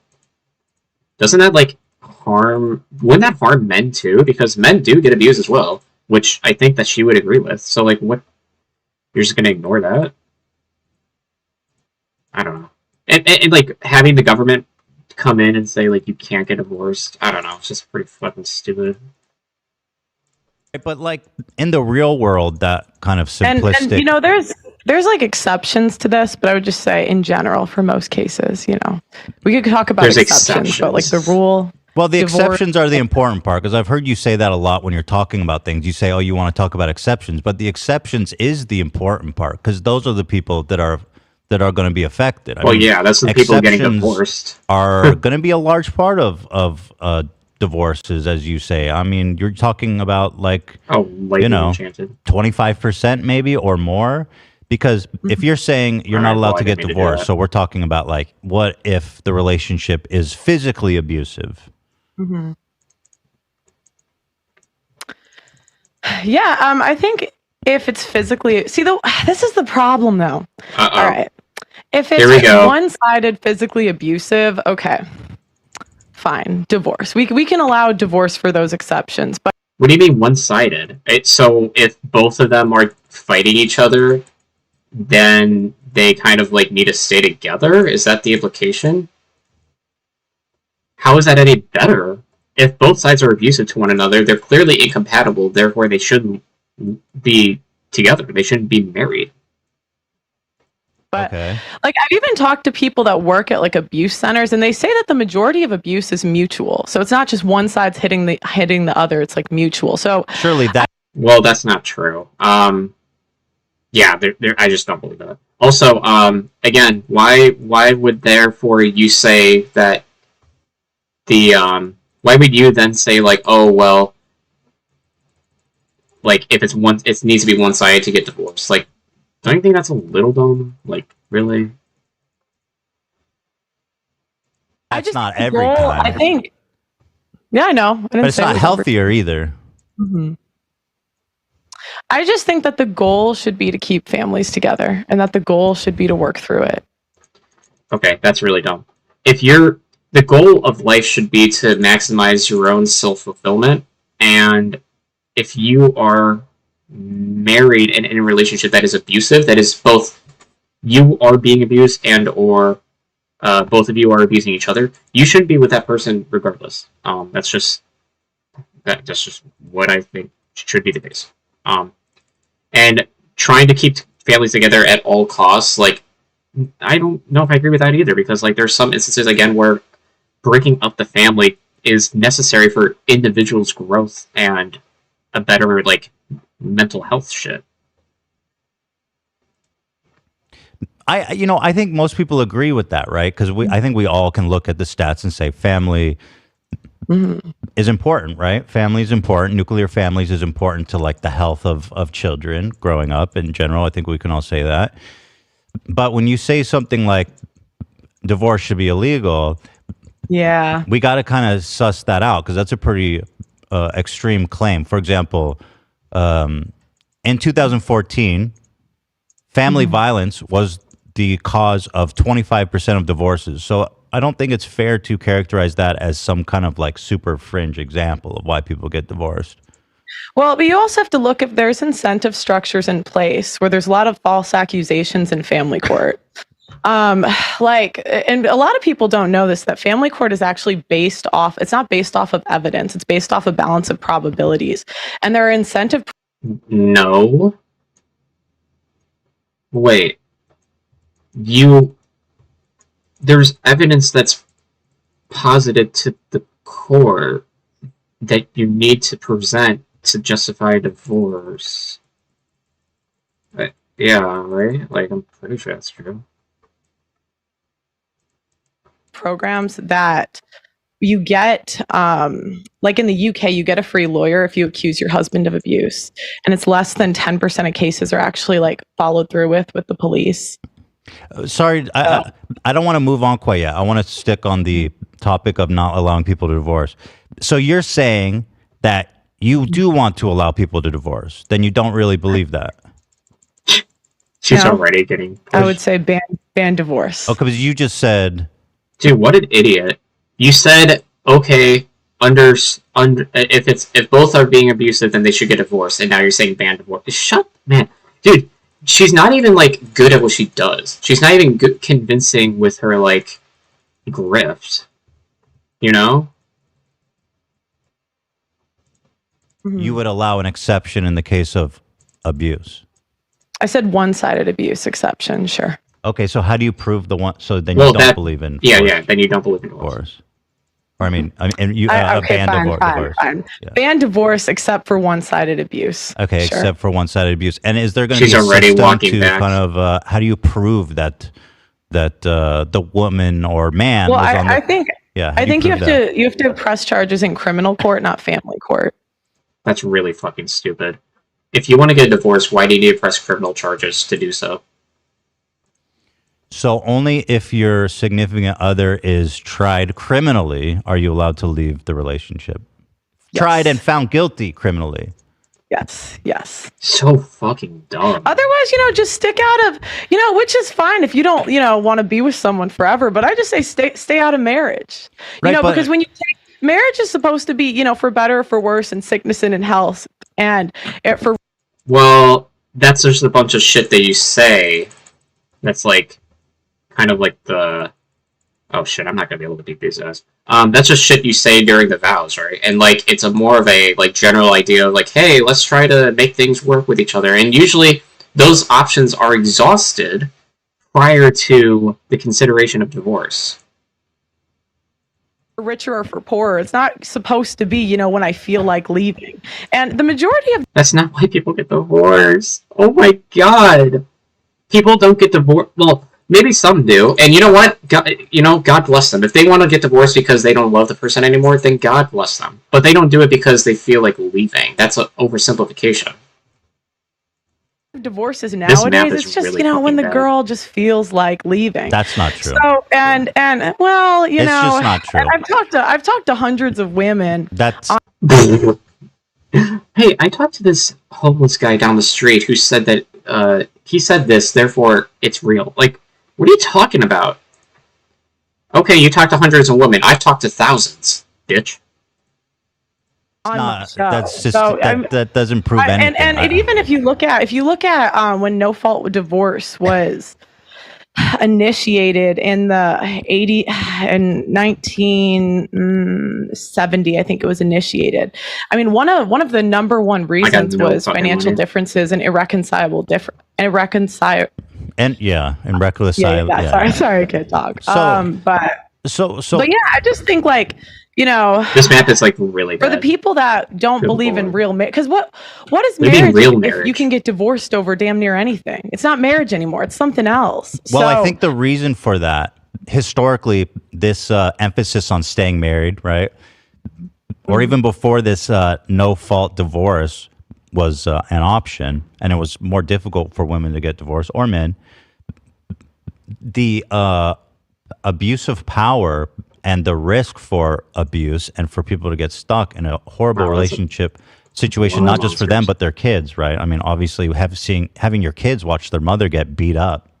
Mm-hmm. And oftentimes it's going to bleed. Or the kids get watching their father get beat up. Like, it goes both ways. I acknowledge that. It goes both ways. So both people have a right to, in my opinion, get divorced, because the alternative... Yeah, wait, why wouldn't she be in favor of, like, divorce for the sake of protecting men as well? If, like, you recognize that men get abused too, why, like... So what, they're fucked as well? They're going to be equally fucked? Like, what's... Is one of the partners being stuck and, like... Do you think that's the majority? Situation? Do you think that's the majority of cases? A majority of cases of what? Divorce? Of divorce. 25%. 25%. What the fuck is 25% based on statistics. No, that's not what's in criminal court. It's like less than 10%. It actually followed through in criminal court. Well, regardless, 10% is enough, don't you think? No, I said less than 10% of the abuse cases of the 25%. So that's like... She has no idea what she's talking about. The statistics she's conveying here are not saying... She's not communicating what she thinks she's communicating. Journal of Family Violence in 2014 found that approximately 25% of divorces in the United States involve domestic violence. Right, but again, that's because the woman says that she was, because their incentive But you're just saying stuff. You're just saying stuff. You don't actually know that to be true. No, I do. How? I do. Like, okay, in the UK, there's a She's law not even, that like, you get a free citing- lawyer if you How get a does free that- lawyer. Yeah, how does how does that prove that how does that prove the point she thinks she's trying to prove here? I don't understand that either. Yeah. God damn, this map is so infuriating. I hate the underground passage so much. No, because I'm saying that you can't. Okay, you can't prove it unless they go to criminal court, because criminal court is based off of evidence, where family court is based off of a balance of probability. So it means it's more. Okay, so both of them are based off evidence. However, family court uses a different standard to measure said evidence, right? So, like, they're using different standards and thresholds probably relative to the criminal court, which is true, but she's not really, like, saying... She doesn't actually know that. More likely that they did it than didn't do it. It's not innocent until proven guilty. Right, but they're not going to jail. It's just to let the abused I mean, you could partner. call it jail when you have a lifetime of not seeing your children. When the whole... could. We were on a guided museum Oh, I tour. love abs. I'm not an art person, but then I found something that spoke to me. This, I don't know what the fuck's going on with my computer. It has gotten way worse. Like, yeah. But like, it's not. Community. I mean, you could... I mean, have you spoken to these men? It's like, literally, their whole Have you? community thinks they're an abuser. Now they get to see their kids maybe 3 days a month if they're lucky. 3 days a month if they're lucky? Dude, they've got to do something tremendously awful for that to be the case. Most of the time, custody is agreed upon prior to going into family court. Like, family court doesn't determine... Like, over 90% of the time, the couples, like, the men... The couple, they figure out the custody shit prior to going to family court, right? Sometimes it's split custody, sometimes it's not. But regardless, they figure that shit out prior to family court. A lot of Sure, them are yeah, put on... sure, a lot of them of course. are put on... Yeah, right. there's bad outcomes for sure. But Horrible. on the whole... I mean, a lot of men zero themselves out during this. They what?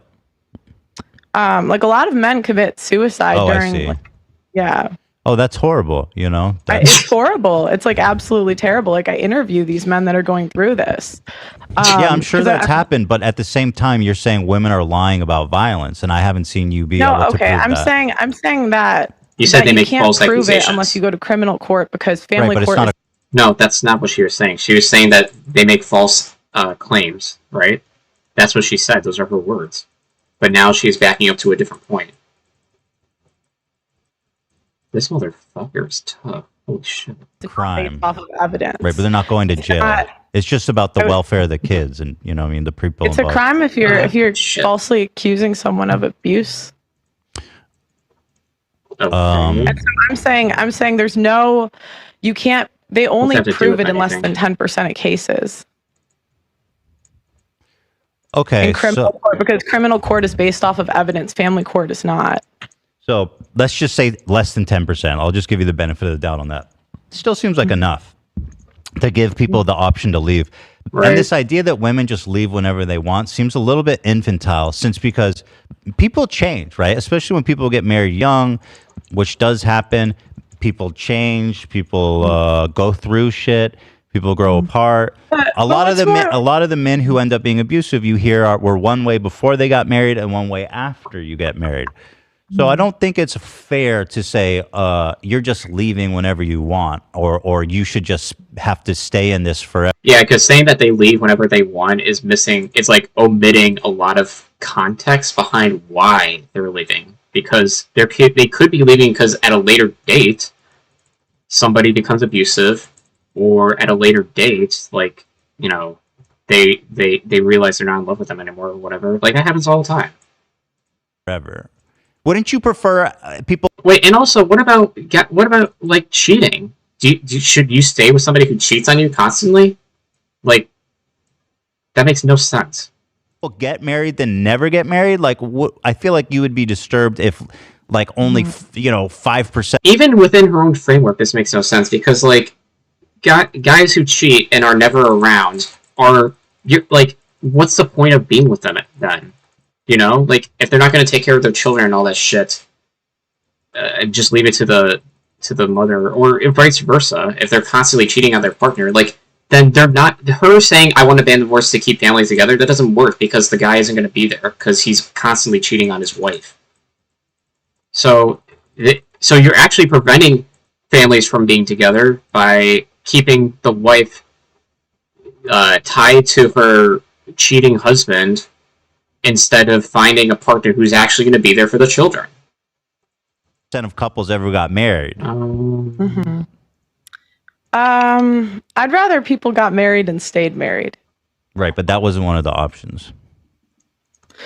I actually don't see a point in getting married with the way that marriage is. Dude, do you notice how she just flip-flops positions when presented with any pushback that like meaningfully challenges her position? She's like, I don't think people should get divorced. Okay, what if they're abusive? Okay, well, if they're one-sided abuse, then they shouldn't get divorced. Okay. Actually, I think that there's no point in getting divorced. Okay. Actually, I think that I think marriage needs to be protected at all costs. You notice how she just flip-flops around shit? Like, this entire conversation has been like that, yeah. Like, she's even, like, making it obvious for us to identify by, like, doing the long, you know, I actually don't think that, like, she's just, like, yeah. Oh my god. Today, she's getting blown the fuck out. Yeah, because again, like, what is it? The average marriage is like 8 years. So the average marriage is 8 years and you're done. That's not marriage. Who gives a fuck? Leaving a marriage due to domestic violence and not pursuing criminal charges. Let's say that a woman's in a marriage and they have no fault marriage divorce. So let's say she doesn't want to charge her husband. She just wants to leave amicably, okay? But in your situation, she's forced to charge him legally, to have a police investigation, charge him for domestic violence. Wouldn't that be more damaging to his reputation? That's kind of what I was saying earlier. Because, like, again, you're preventing not even just the guy, like, preventing the woman from pursuing people who were actually going to, like, be there for the children. Not if he beat the case. Oh, and not only that, by the way, but there are plenty of couples out there who are married and don't have children. So this whole conversation is pointless. Because, again, it's based off of evidence. But, I mean, I think that, why would you want an abusive guy walking free? If he's actually abusive, he should go to jail. Shouldn't we agree on that? Right, but it's just not that simple, again, because, like, it's just not that simple, abuse cases, because, you know, and it's not that simple to convict people. I just don't think that men should be punished without evidence. And I think in family court, it's not based off of. Notice how she's bringing up claims that have nothing to do with what we're talking about. She's like, we shouldn't, I don't think we should just not convict people without evidence. Nobody's saying otherwise. That claim was never advocated for by anybody. It has no bearing on the conversation. She's just, like, again, as Ethan pointed out, just saying shit. Like, complete word diarrhea. Evidence. It's based on a balance of probabilities. And so you have a case where men only, like, they're stuck seeing their kid, like, 3 days a month. Oh, that when, sucks. again, it's not based off of evidence. Like, what are you I've talking interviewed about? guys where literally the wife.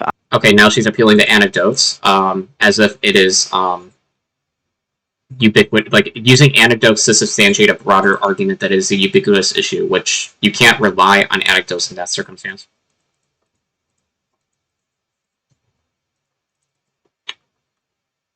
And I've seen the court documents. It's coming out in my documentary that's coming out in the fall. But the wife was plotting to try to get the guy to hit her. Right, I'm sure that happens, but you know that. Yeah, because there's some states where, like, you have to do that to get divorced, right? Is that still the case? I think that was the case back in the day, but no, could be wrong. I need some better shit. Let's go. This is good. Res. Let's see. We can go there. I haven't found any, like, any like gems or shit, which is kind of annoying.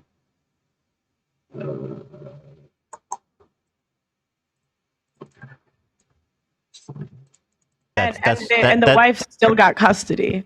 Right. I have a bunch of stuff. But that's not a representative case. Again, I mean, for example, you ask why a mom wouldn't want to try a parent. It's more nuanced, right? I mean, you need a more developed take on that, because it's very traumatic for the kids and the family to put their father through a violence case, and especially when the kids are probably going to have to ask to testify, to talk to the police. I mean, I totally understand why a mother or father wouldn't want to put their family through that, don't you? I mean, I can understand it. Yeah. Sure. Sure. And I mean, according to national statistics on domestic violence, okay, I feel like there's no, dude, seriously, like, honestly, just, this is a general statement about any debate. I just feel like people don't give a fuck too much about, like, statistics and anything. If you bring it up, it's good to always appeal to empirical evidence, but at the same time, like, when you're arguing with somebody who's a grifter, it's kind of the equivalent of, like, explaining quantum physics to a wall, because they're not going to listen, and it's not going to be, they're not going to take it in. It's a matter, they have their talking points, they have their beliefs, and there's nothing that's going to change their mind. Absolutely nothing. Because, again, they don't believe really what they're saying. It's a grift. It's about making money. It's good because you're presenting it through the lens of, like, everyday people. People who are fans of the show or whatever, and that's good. But, like, in terms of, like, appealing to her and trying to get her to believe whatever, no, it's not going to work. There's 10 million men and women each year that are the victim of physical abuse. But in your world, I have a feeling that a lot of these people would be trapped in these marriages. And that's okay. Yeah, the men get hurt too. I said in one-sided abuse, they could leave. Yes. Okay. So, no. And what if they're both abusive? Are they fucked at that point? So one side is okay, but both sides one side is okay, but or one side is not okay, but two sides is? Huh. Yeah. Okay. I do think in order to get custody of your kids, if you're going to accuse the other side of abuse, you should have to prove it. That's the case anyway. You have to prove abuse. What about if you're getting physically abused, odds are you have bruises, odds are you have gone to the hospital. Now, obviously, there are some circumstances where a woman or man may be afraid to go to the hospital, because then, shit can spiral from there. But that is already the case. You need evidence. It's not just like, he hit me, can I get my alimony, right? Do you think, what do you think is more harmful to kids? Divorce or physical abuse? Physical abuse. Okay. What the fuck is her problem? But what, she's like, she didn't want to answer that, but she had to say the answer he wanted to hear? What she really thinks is what she really thinks is a divorce. That's worse than physical abuse to her. But she wouldn't have sighed the way she did if it weren't for that. Okay, you passed that one. Mm-hmm. But you had to think about it for a second. But anyway, let's move on from this. No, I just thought it was kind of a silly question. That was all. How is it a silly question? Okay, that's refreshing. Tell me, what does red pilled mean to you? Because I've heard you use that phrase a lot. You're part of the red pilled community. Yeah, I mean, where the fuck is this? It's a lot of people. I will say a lot of people have their own definitions of it, so people use it for different things. But I would say it's viewing the world the way it's supposed to be, or like the way it is, not the way you're. Ooh, that sounds like a conspiracy or a cult, sort of. We got the real evidence on our side. Old it is. So, we're not sheeple. Like, for example, a lot of guys think if they treat a girl nice and give her flowers that, she'll essentially sleep with him. And then a lot of guys find out that's... Wait, isn't that like the incel community? Or excuse me, the nice guy community, who are like, just being nice to a girl and then she's going to give you sex? Like, also, expecting that is kind of ridiculous. Yeah. It's not true. And so then, Yeah, they, it's not true, and it shouldn't came be true. together. And Just because you're nice to somebody doesn't mean you expect them to give you sexual, like, favors, right? You can be nice to a girl, and that's just that, right? Because you're, like, a good person. She's acting like you need to give people sex if you... Yeah. Or at the very least, she's sympathizing with the plight of a man who is nice to a woman and does not get sexual favors in return. And yeah, realized that. So that's just one thing. Is that true? Do men really believe that? Where is this? What do you even mean? here? That if you buy flowers and be nice, she'll sleep with you? Yeah, I think so. I don't know that's true either. Yeah, I don't think so. I don't think that's real.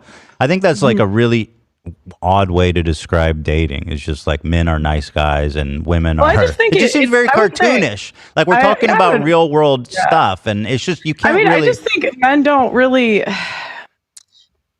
Men don't expect like women to reproduce more with felons than non-felons. Like, wait, what? That is weird. I think that's a surprise. Women reproduce more with felons Mm-hmm. than Violent non-felons. Yeah. I mean, like, think about it. Like, Ted wait, Bundy. hold on. Well, yeah, what does that mean? So felons who are procreating have more kids in general than non-felons. What does that stat mean? They have more children with felons than not. She's fucking stupid. He means like what's the broader implication you're making with that statement? It's like, So I don't remember if it's violent felons versus non-violent felons, but I just remember violent felons have more children than non-violent felons. Okay. and so there's men who are looking at that and they're pissed. No, not Because I've pissed. never I heard think that stat in my surprised. life. No, I think just surprised. Right? I've Because, never heard that stat. Okay. Are you making it up? Yeah, is there a source for that? It just seems kind of an odd stat. Like, what does it prove? Felons have more kids than non-felons. Well, what I does it think matter? the reasoning is because women want a guy that can, like, protect her, basically. A felon. Oh my god. Oh no. Okay, and my eye is twitching like crazy. I don't know why. I'm sorry. I'm taking my glasses off.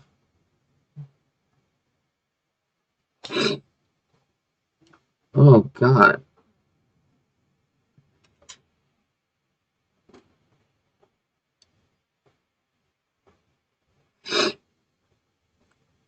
Okay, hold on one second. Oh, my eyeball.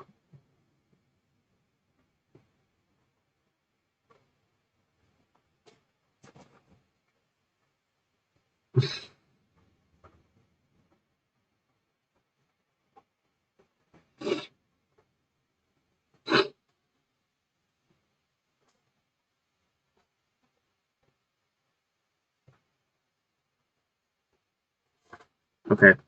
Sorry, that was weird. It was like hard to see for a second. Ugh, the twitching was getting bad too. Maybe I should just stop drinking coffee. Alright. What was I gonna... Oh yeah. She's saying that they need a guy to protect her. The felons protect her? How is that possible? I mean, they're felons, right? How are they gonna protect her? They're felons. Violent criminals, right? She said violent criminals? Like... Okay. Felon? Yeah. That's Why a weird... do you think Ted Bundy? She's literally smiling as she says that. There's no way she believes that dumb shit. Come on. Come on, you don't believe that. Yeah. Why do you think Ted Bundy had, like, love letters? Oh, well, that... Because there are people who are fucking crazy. Also, yeah, why are we comparing Ted Bundy here? Seriously? You think it's Ted... Wait, hold on, I'm sorry. Does she think Ted Bundy is reproduced... Did he have children? That is not a good example to draw upon here, my good red pill buddy. That doesn't even prove the point she thinks it proves. That's a whole different weird phenomenon about women being interested. No, Some weird niche No, of but women that's the involved. point. All That's the serial. point. Also, that's It's a very surprising. niche It is thing. surprising, but I don't think it's any interesting commentary on the dating scene that serial killers get Right. love letters from freaks. You know what I mean? Richard Ramirez well, did too. All serial killers do. Mm-hmm. So I Yeah, don't- but the point is, it's one like it's not the same for women. It's just men. So what is your point? Wait, yeah, there is no broader point here. She's just saying stuff that doesn't mean anything. Like, there's nothing behind like what she says. She's like saying like the sky's blue. Like, okay, what? Exactly. That what does that prove? That felons have more kids than non-felons? That a lot of times women pick the bad boys. I mean, that's pretty much it. Of having. That's so fucking dumb. First off, no. And second off, the bad boy is an aesthetic, right? It's like it's being performative. You're being performative when you want a bad boy. And being a bad boy doesn't need to mean that you are also literally committing crimes. This is just so stupid, dude. Again, I don't think she believes what she says. She just says shit for the sake of it. There's like no rhyme or reason. More kids with a guy that's a violent felon. Also, notice how she didn't cite a statistic. She just said it. She's like, violent felons have more children than non-felons. Okay, do you have any sources? And he even asked for one. She didn't provide it. So she's actually making it up, as far as we know. You don't think? Okay. I don't think. Is there a source for that? It's just a really weird stat. I'm just trying to grapple with it. I can get it. In a second. Yeah, that would be great. I mean, we can try to look for it too. I just want to hear what's. It's in. I can show you where I found it. Okay, fantastic. All right, cool. Yeah, Casey Anthony got love letters apparently. So she was a serial killer, right? What about that one chick too, Jody? She killed her daughter. Jody Arias? Just a one-timer. So Casey Anthony murdered her daughter, and she was getting love letters too. She got letters. Yeah, I think that's an interesting phenomenon that I can't really speak to right now, but there are people out there who become infatuated with others who commit egregious crimes, and it's probably because they are crazy themselves, or there's something like underlying about the abuse that they see from that criminal that is like a sexual arousal thing. Yeah, I don't know. But again, this has no bearing on the conversation broadly. Like, it doesn't mean much. Proposing marriage. Don't you find that surprising? Yeah, that is surprising. So in a sense, She's, like, it's not. laughing. It goes both ways, kind of when you look at it holistically. He just disproved you. No, I think it's more so for women. See, now she's backing up, and now she is now she's like backpedaling. This is probably the fourth backpedal throughout this conversation. Now she's saying, well, I think men. Now she's saying her initial claim was men, okay, that women prefer the bad boy. Now she's saying, and that's mostly she didn't even say mostly. She said it's a phenomena only for men, and now she's saying, well, I think it's mostly men. So now she's backpedaling once again. The claim made here. Pick violent men more than men pick violent women. Okay, so based on what? Making it up. I think you could just. I would just say, I would guess that it's more common with women. What did she say? She's like making it up on the spot. Come on. Are you fucking stupid? You look like because you look like that study versus like a fringe case. I would be surprised if. Isn't it also a fringe case like Ted Bundy? Like, dude, come on. This is so weak. You are a weakling.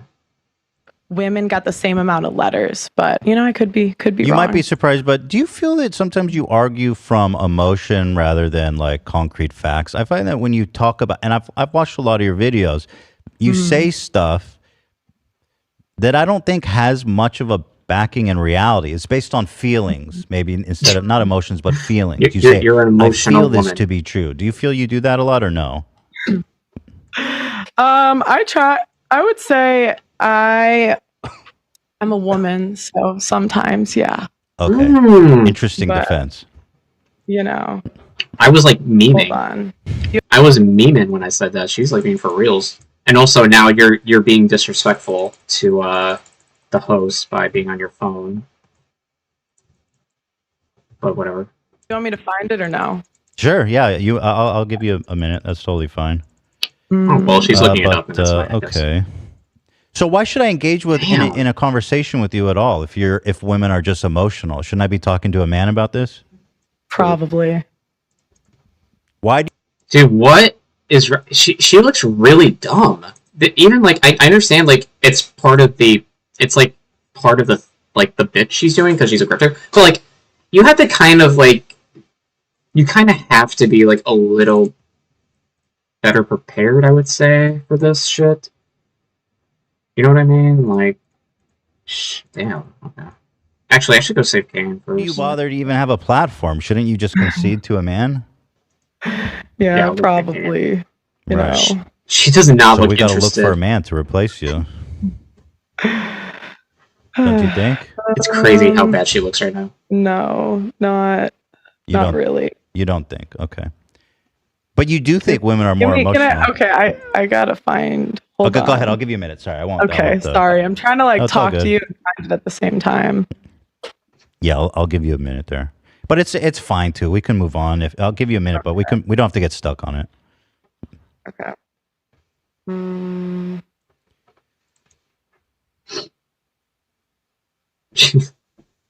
She's not gonna find it. It's fine. I mean, we can. It's fine. We can move She just on. made it up. Might be waiting a while.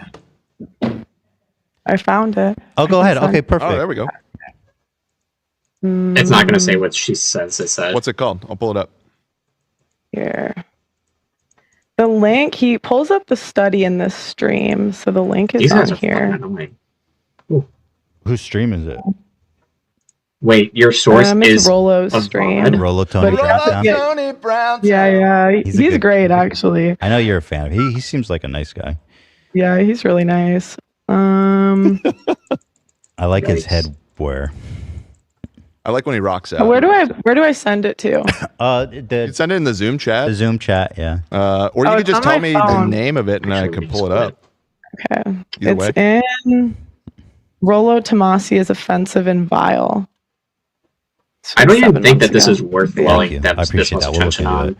So if women are so emotional, do you think it's bad faith in terms of an argument to argue from feelings and to present feelings as facts?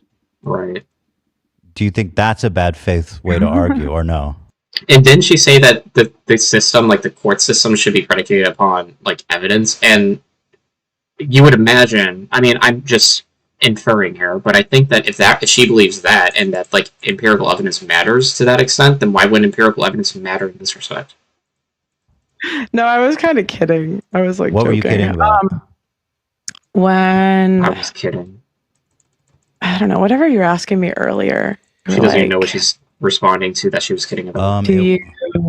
I don't even remember. You said something like, "Do you think you shouldn't have a platform?" Or like, Well, right. Well, Yeah. I asked and you said, well, I'm a wait, woman. wait. Of course, I'm going to. I asked you, do you feel that you make I'm just being dumb right arguments now. based on feeling? And you said, yes, I do, because I'm a woman.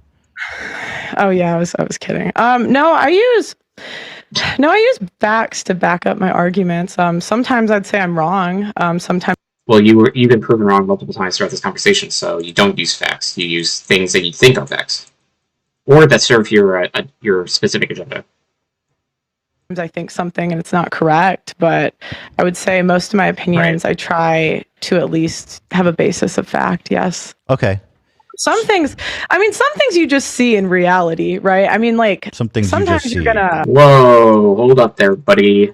Just because it happens in reality. So when we refer to statistics and evidence, we are referring to general trends observed in the real world, right?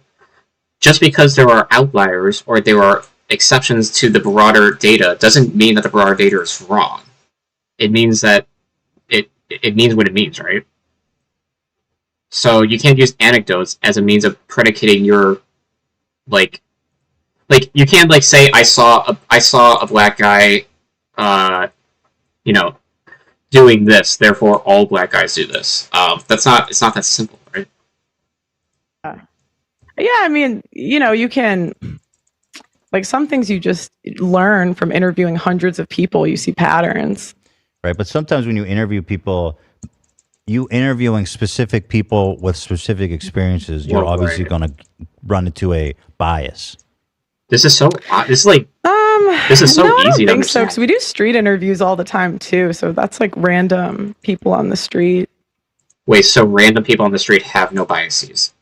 That's actually what she just said? That's literally what she just said, actually. He's like, well, yeah, but people have different biases. And she's like, well, no, I interview people on the street, so it's all good. They as if they don't have any biases either. Okay, fair enough. So so there's the red pilled, which are people who see the world for what it is. Mm-hmm. And then you have blue pilled people, which I'm assuming is someone like me.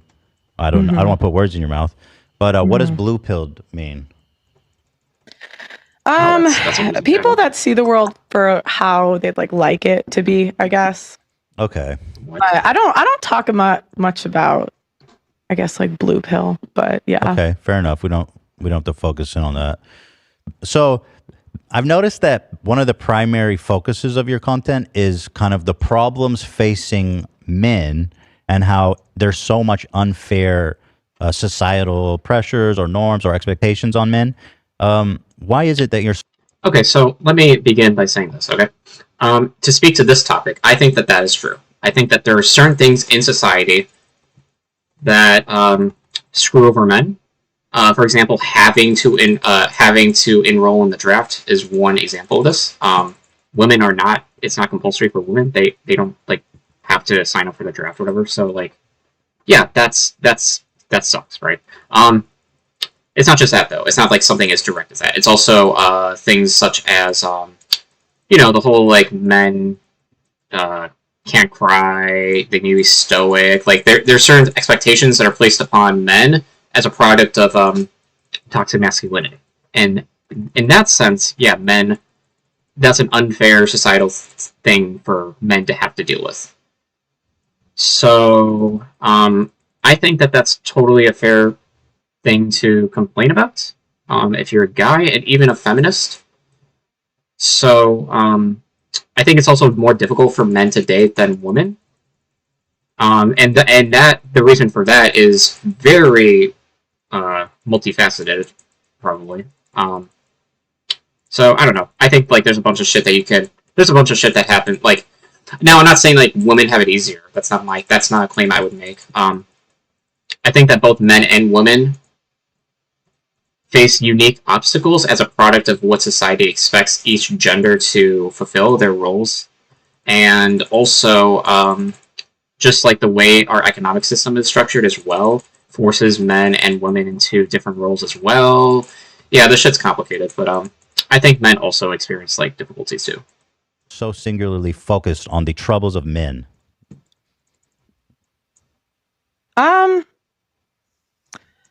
Why am I focused on the troubles of men? And that's an interesting way to, I guess, phrase my content. I would say I think it's unfortunate what happens to men in divorce court. So that's probably what I talk about the most. I think that men should have access to their children. That's not what you talk about the most. You definitely talk about stuff like pay gap myth. You talk about men want younger girls. You talk about men are just doing what's in their nature. You talk about women who have higher body count are less desirable. I'll be honest. I've watched a lot of your stuff, and the vast majority is not about divorce court. It's about this kind of dating coach stuff. Right. No, I wouldn't say I'm a dating coach, but okay. No, but that realm, you know what I mean? I don't mean you're a dating coach, but that kind of realm, it seems that you're super focused on. So what is your interest in that? Manosphere. Maybe that's a better term. Manosphere stuff. That's exactly what is my interest? I don't know. I just thought it was interesting. So that's what we talk about. Okay. That's fair. So what is, you say you're anti-feminism. Feminism was basically a mistake. So what is your problem with feminism? Let's start. And I want her to define feminism, actually. I'm pretty curious what her definition would be. Probably not anything that would be accurate. There, that's a good point. Right. I think that feminism wants equality when it benefits us and not actual equality. And that's, are you going back to the beginning of feminism? Like the whole history of feminism? Like women's suffrage and everything? Yeah, no, I don't. You don't fuck with women's suffrage? No. You don't think women should get the right to vote? No, I don't. Okay, so... She's laughing. Dude, she doesn't believe this. She's laughing as she says it. She's like, no, I definitely don't think women should get the right to vote. She's such full of shit. This is why this conversation is more so directed for, like, the people in the manosphere itself and not, like, for her. This is for, like, the people who consume the content, right? Like, from Fresh and Fin shit. It's more for them and not for, like, her, right? It's, because she doesn't believe any of the shit she's saying. Clearly she doesn't. There's no way she does. She's, like, laughing as she says this. Okay. Are you serious or are you kidding? No, I'm serious. Okay, so women... Okay, no, she's not. Shouldn't have the right to vote. Yeah. Why? No. Because men are signed up for selective service, so they're fined $300,000. What the fuck does that have to do with that?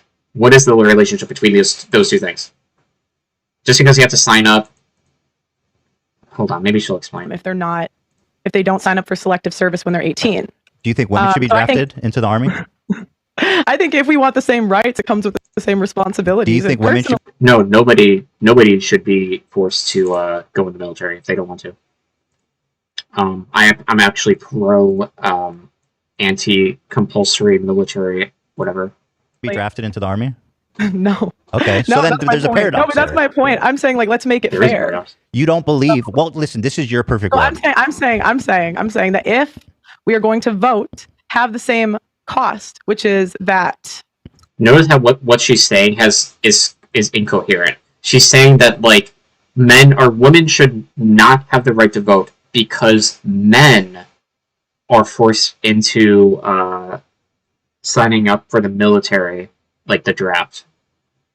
It's incoherent. Makes no sense. Men are put into selective service and women are not.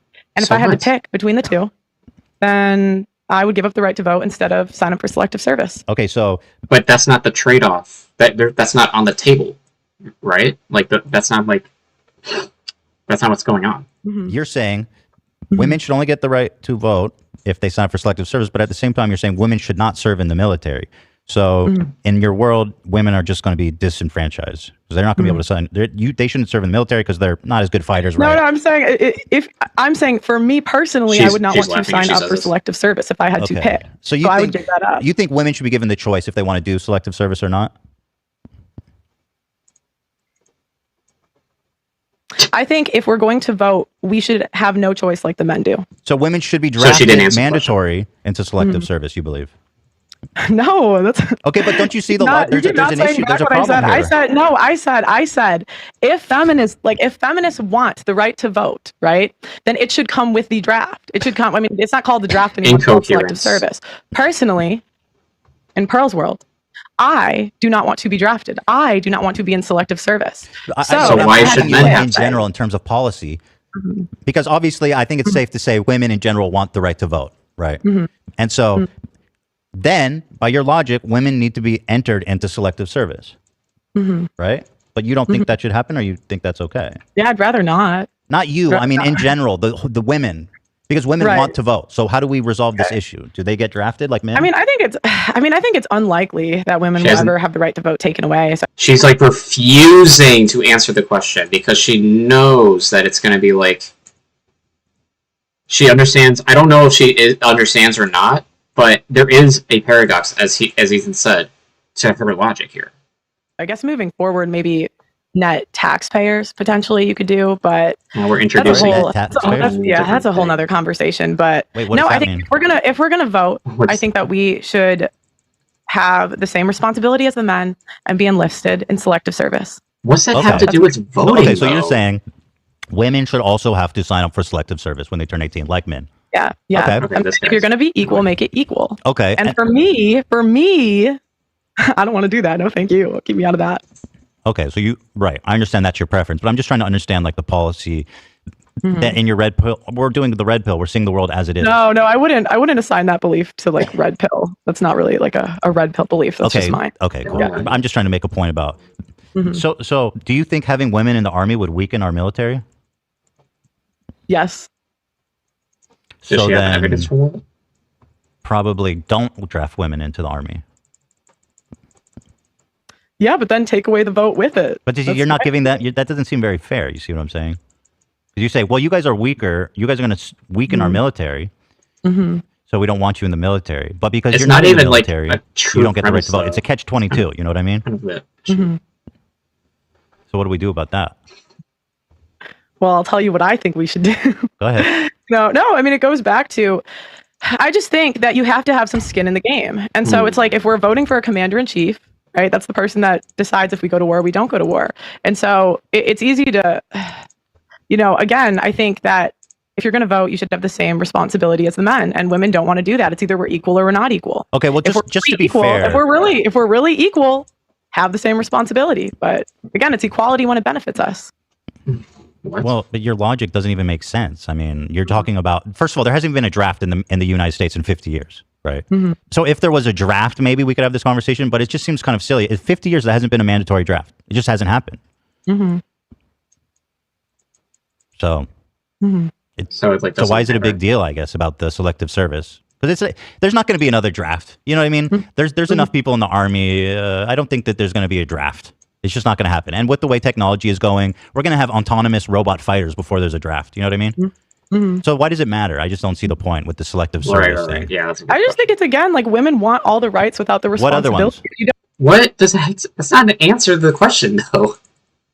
She's saying women want all. What's the big deal about the relationship between voting and being in the selective service? And she's like, why do you need what? Why does that matter? And she's like, women want the rights without the responsibility. What does that mean? That's not answering the question. If you don't think that there's going to be a draft, then equally do what the men do. Men are fined $300,000. They don't have the option. They don't even have the option right now. Right. So give them the option. Okay, let's give them the option. Make it equal. But not the option. It has to be mandatory. I know, but you saying like women want the right to vote, but they don't want to enter in selective service. But it's not an Also, option. So how do you know what all women want? I don't know what all women want. So then why are you saying things that are generalized all women? I'm saying okay, because I'm looking at the policies that have been pushed. I'm saying the policies are not like where are the feminists fighting for equality in this situation? Like when yeah, I mean, again, it's not that relevant, but also I think that there are feminists out there who do like take issue with the selective service, the way that it's discriminatory against sex, right? Based on sex. No women in the army is kind of a byproduct of patriarchy, because women are looked as that they'd weaken the military, as you pointed out. Is that possible that it's men driving that policy and not so much women? I didn't say women drove that policy. I said they don't try to make it equal. It's only equal when it benefits us. Even if nobody's being actually drafted. I mean, 50 years isn't, that long of. I mean, who's to say? You don't know, but okay. Now she's 50 years. I mean, the last man draft was like during Vietnam, wasn't it? Do you not think it should be equal? So you think that it shouldn't be? No, I think what you're saying is fair, but it's not making any sense. Like, okay, sure, let's put women into selective service. Fine. I'm fine with that. I think it's fine. Okay. I think everyone should sign up for it. And there's other ways that people can support the military other than being on the front line, right? Right. So, what other rights do women want? You know what I mean? That are contradictory. Okay, women want the right to not be a mother, but men don't have the right to not be a father. So women can have a which I know it varies state. I'm in the UK, so I forget. Sometimes the US is different by state, but like in the UK, abortion's free up to 6 months, but a man can't opt out of child support.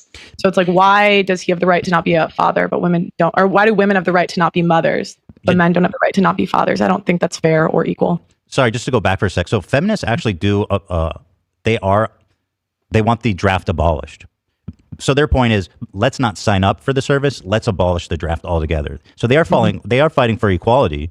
They are against the draft. There should be no draft. So men and women shouldn't be drafted. That is also equality, isn't it? Oh yeah. Yeah. Okay.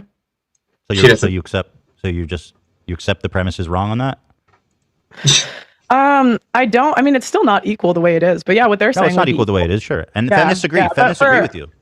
Oh, okay. I've never heard him talk about that, but do you listen to a lot of feminist ideology? Do you read books? Do you listen to lectures? How do you listen to a lot of that stuff? So I talk to feminists all the time. Right. I haven't seen you talk to an actual scholar once. You just talk to kind of random women. Right. I mean, that's fair to say. Oh my God, that's funny. Right. So when you say you talk to feminists, you just mean like random women off the street, not like a scholar. That's say they're feminists. Yeah, but feminism. It doesn't count. It's like a. It doesn't count. Well, you said you know what feminists believe because you talk to a lot of feminists, but I'm talking about like. No, I said I've never heard them bring it up. Just because they haven't. Wait, hold on. You haven't. Even if that's true, just because you haven't heard it brought up doesn't mean they're not talking about it. If you're more invested in the manosphere, then odds are you're not going to be engaging in feminist discourse or looking at that kind of shit, right? Any interest in talking to feminist scholars who are more aware with like kind of what feminism? Yeah, actually, yeah. I think that would be good. Send them to the UK. But there's no feminists in the UK. No, I actually tried for some, but then they'll be like, "You're a hateful woman." Da da da da da. There's one that's I can't even remember, some blonde chick out here. Can't remember her name, but yeah, she didn't want to come on. Blondes. No, I'm just saying that was her. That's what she looked like. I don't know her name. I forget. But like, I mean, my point is like when you just bring a random girl and they say, "Yeah, I'm a feminist," it's kind of like the Steven Crowder "Changed My Mind" versus like actually talking to someone who's involved in like the scholastics, the academia of what feminism means historically in modern day and previously. So the level of discourse you would have is obviously different. So feminists are in favor of equality, though. So I don't know if that's interesting you or not. You don't believe me? She's not even engaging. I'll take your word. I feel like she doesn't even want to be there. You can trust me. I'm a man. Okay. Okay. So moving on. We're talking about feminism. So what other? So you're talking about divorce court. Sorry, I know you were making a point. So let's go back to that. You were saying that women can decide to terminate a pregnancy, therefore they can choose to be a mom, but men cannot decide that, and they don't get the choice to be the dad. To not be a dad. Right. So do you think that, like,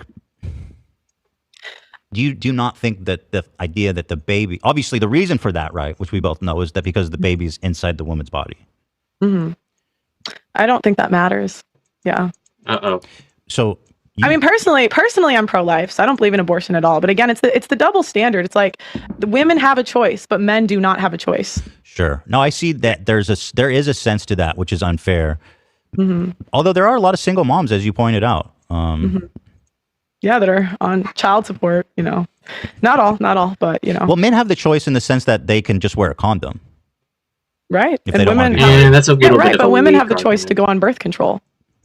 Okay. Women have the choice to take Plan B. Women have the choice to get an abortion. Women have the choice to, take the morning after pill. Women have the choice. You have like IUD. There's a million pills. Right, but those will have to do with pregnancy. But I'm saying women also can require men to put on condoms or not put on condoms. I'm sorry. Say that again. Women can also require that the men that they sleep with wear condoms. Right, but if it's inherently unfair to men. The easy solution is just it kills all this discussion is men just put on condoms when they have sex. Therefore, that. Well, you can also. Well, no, because like condoms aren't 100% effective, and then because that's the case, when the woman gets pregnant, then we're in the same conundrum. Say women close your legs, like. Yeah, but you're the one saying that it's unfair for men. That's my point. You're saying men don't have a choice. I'm saying women have like 10 choices. The men have. But that's just biology. The men have condom or no condom, which again is a choice that both of them make because the women can require that the men wear condoms too. Right. But you're only putting that on the men. But it's in the men. I'm saying once the baby is conceived, right? Yeah. Then the man has no choice, where the woman has a choice. Okay, so let's just talk about that then, because so it's your opinion that if a woman is pregnant, the man should be able to decide for her to have an abortion. I'm pro-life, so I would ban it altogether. My point is the double standard, where a man is legally obligated to pay child support and will go to jail if he doesn't, but the woman has the choice to not be a mother through abortion. I know you're against abortion, but I just want to know what you mean. So let's just say we're trying to make it equal for men. So should men be able to decide for a woman to have an abortion if she's pregnant? I think that men should be able to sign off on child support. Okay, so if they say, hey, I don't want anything to do with this baby, yeah, then the woman can decide to have it, but the father will have no obligations. Yes. And you think that's better for society? No, I think that's equal. That's more fair. Okay, so you're more interested in fairness than the welfare of society as a whole? No, if it was up to me, if we wanted to go what's good for society, I don't think abortion should be legal. No, I know. We're having. So that's what I'm saying. Like, I'm saying if you want to make it fair, like, I don't think that's fair that the woman, after she gets pregnant, so they both make the irresponsible decision, right? Because you'd agree it's irresponsible if it's an unplanned pregnancy that the woman, had sex with a guy without protection, right? Well, without protection, yes. But in most circumstances, if the woman and the guy don't want to have a baby, they'll usually use protection, condoms or birth control, etc., so forth. So that's already baked into the premise here. You'd agree? Yes. Yeah. No? Yeah. Okay. So you would agree that's equally irresponsible when it first happens. Although I guess by your logic, it would be more irresponsible for the men because he has less choices. But yeah, they're both doing something irresponsible. Well, but yeah, they're both irresponsible. So my point is, after that happens, women have the choice to not be a mother, but men don't have the choice not to be a father. At least, if they don't pay child support, they can go to jail. Right, because that's for the benefit of the children, which is what's the most important thing. Yeah, but is it for the benefit of the kid to kill him? Like, say what? Dude, it's not for the benefit of the kid. Like the woman can make. Wait, a what do you mean selfish to kill who? Way too. I mean, I'm pro-life, so again, abort the baby. So so if we're gonna go for the benefit of the kid, like if your argument is let's do what's best for the benefit of the kid, the benefit of the kid is not killing the child. Right? I mean, and for me, like I believe it's a kid, right? You might not. But what's that have to do with the fairness to the man? I don't understand that. You don't understand. It's not fair, again, that men have the choice, that men do not have the choice. I understand what you're saying. And women, yeah. But then, okay, whatever. We're arguing in circles a little bit. Let's talk about abortion then, since you're against abortion. I'm assuming your stance is abortion should be off the table in any situation. Yes. Okay. Yeah, it's pretty dumb. It's even dumb for the man. It would harm the man as well, because what if he's not financially eligible? Oh, eligible is the wrong word. What if he's not financially secure enough to provide for the child either? So, like, that fucks him over too, right? So, if a dad rapes his daughter, then he needs to give birth to that baby. True. That's less than 1% of cases. Why do you guys always No. I know, but that's important, Pearl. The most, fringe because if you're going to have a conversation about difficult things, let's talk about the difficult things. This is why the laws exist. The laws exist to protect that little girl. I'm saying let's talk about the most common thing. That's first, easy. And that's easy. But I'm saying that's not what's difficult about this. But I'm saying we can get to the difficult things later. But it's like, why do you guys bring because up that's the interesting part. I'm telling you, the law is there. Why do you guys bring up the case that immediately makes my position look as draconian as possible? Oh my god! Like she's like surprised by this. You're like, I don't think abortion should be allowed under any circumstance. Okay, so what if you get raped? Why are you bringing that up? Like. It's ridiculous. Also incest, yeah. There to protect on those because it disproves your argument. Why don't we start with the majority of Didn't we just do that? You think okay. What do you want to say? You don't agree with abortion. So like if a men and women have sex and they're both being irresponsible, then sure, I understand. You say abortion's bad because we don't want to murder babies. That's not controversial. That's easy to understand. The point of these laws is to protect the little girl who's raped by her dad. These are the challenging issues. So this is why I ask you about it, because this is the byproduct of your position of no abortions are allowed under any circumstance. So if it was you're willing really to take right that there. position, That's kind of you can't just dismiss this because you are saying that this girl who's raped by her dad should have the baby. I just think we spend a lot of time. I just think I will hold on. I just think we spend a lot of time arguing about fringe cases that are less than like 0.5%. Those are the important cases. That's why I don't think those are as important as the 99.5% of cases. And so sometimes I think it's a bit disingenuous to say, here's this extreme fringe case that happened. And I don't think that you don't make a law for the exception. Yes, like you do. you don't make laws. The general law is not for the exception; it's for the rule. Well, no, laws need to be. Okay. Like why That's would not you an go exception. Why is that an exception? Or I mean, exceptions are important to the law. Okay, That's the whole wait, point. Wait, do you not think it's an exception? Like a 13-year-old girl getting raped by her? I don't know what you can say on YouTube. Yeah, you can say whatever you want. I don't think raped is gonna. We stay away because because yeah. I don't know. But do you not think that's an exception? You and by exception, but It's well, not she was common. raped. What do you mean by exception? Right? Like, do you think it's common? No, of course it's not common. Okay, that's my point. It doesn't matter. Do you think that it's less so much important? time. Do you think it's less important because it's not I think as common? I think it's more important to talk about the 99.5% of abortions. That's easy. That's an easy conversation. Mm-hmm. It's not like I get your position there. Yeah. But law. But listen, you can write. Pearl, you can write exceptions into laws. That's why they exist. Because why should that girl who's raped by her dad forced to give birth to that baby because you didn't want to have a conversation about her? Yeah. Well, I mean, I would still make it illegal, to be honest. Because again, I think you either think it's a life or you don't. So if you think it's a child, you're never gonna encourage killing a child under any exceptions. So right. That's right, and that's I guess where the big difference comes between. This thing is fucking tough. Abortion, people who are for and against abortion is that we disagree on where life begins, essentially. Right. But ultimately, what quality of life do you expect this child to have from like a 13-year-old girl who's raped by her dad? Mm-hmm. Also, isn't it dangerous for her to be that young and pregnant too? Lower quality life, less valuable. Like that's almost saying if you are in a bad situation, your life is less valuable than someone who isn't. That's not saying the same. That's kind of a tricky argument. Not less valuable, but I mean, if we're but one should be aborted, one shouldn't. So one should be in society, one shouldn't be in society. I would say that's less valuable. Well, it's more about you were talking about fairness. You were interested in the idea of fairness, right? Instead of the welfare of society. So let's talk about fairness. You know what I mean? Is it fair to the little girl that she was forcibly impregnated by her dad? Right, but is it fair? Is it fair to the child? Okay, that's what he just said. Like, that's like, wait, no. She's talking about the unborn zygote fetus. Got it. So no, she didn't answer the question. Actually, she just answered it with she did the opposite. Actually, she asked a question. Is it fair to the little girl who got raped by her dad and is now pregnant? And she's like, well, what about the little fetus that's going to be deformed as a product of it being incest? Like we could talk about a 13-year-old is a child, by the way. She's 13. She is a child. Yeah, and I agree, and I think that's horrible, and I think there should be the death penalty for rapists. Okay, sorry. But yeah, I'm sorry. Like I don't believe in abortion. Sorry, again, I don't care that you were raped. I think that's a child. I'm sorry, I don't care that you were raped. You're gonna have to give that. You're gonna have to carry that baby to term, bitch. And meanwhile, it's like a 10-year-old. And I just can't advocate for the murder of a kid under any that's fair. I understand where you come from. What about situations where like 12% of abortions are related to health crises where there's a chance the woman might die or the baby might die or both? Mm-hmm. Your thoughts on that? I don't know enough about those situations to really have an opinion on it. I would probably guess. Wait, hold on.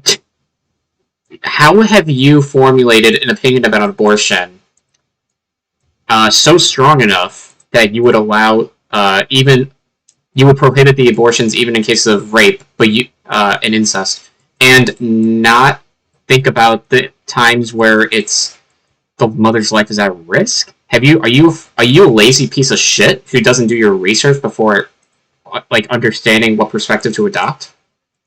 That they would likely both die in those situations. So sometimes it's just maybe that's an exception, but I don't know enough about that stuff. Right. Well, we can use our imagination just for the hypothetical conversation where there's 12%. I'm telling you, there are 12% of abortions that are related to health crises. So if it's the baby lives, but the mom dies, what do you think should happen in that situation? There's no. I don't know. Okay. The reason I'm putting your feet to the fire on this is because you says very specifically that abortion should be outlawed in all situations. So of course I'm testing that. Yeah, I could maybe see an exception for the life of the mother, but you know that feeling of having to rewash dishes right. that didn't get Fucker. clean? I don't. New Cascade Platinum Plus with double the Dawn grease fighting power and double the scrubbing power for a no rewash clean and a cabinet ready shine. Upgrade to New Cascade Platinum Plus. Dare to dish differently. I've heard, and I don't want to quote this because again, it's just something I've heard. I've heard it's not as common as people lead you to believe. So wait, hold on. Even if that's the case, which it's not, why does that matter? Even if it's not common, it's still a thing that happens, right? Like, there are cases where that happens, so what do you do? What's your answer? Believe. And, like, sometimes those stats are manipulated, but I don't... So now she's trying to delegitimize the stats that he just referred to kind of get out of having to answer the question, because I don't know, I don't see any other reason to, like, bring that up if you weren't trying to, like, avoid the conversation, right? Because, like, this is a difficult conversation for some people to have, morally at least. And she just wants to get out of having it, I guess. Because why else would she be trying to, like, delegitimize the statistics here, right? The commonness doesn't really matter. It's more about I think the exceptions are interesting. I disagree. I think when you say, why are we focusing on the exceptions, I think that's a way for you to try to dismiss difficult questions. Yeah. Oh, damn. I just copy pasted what I said. I just think it's, like, silly when 99.5% of abortions are not the exception. So. Well, that's not true. But okay.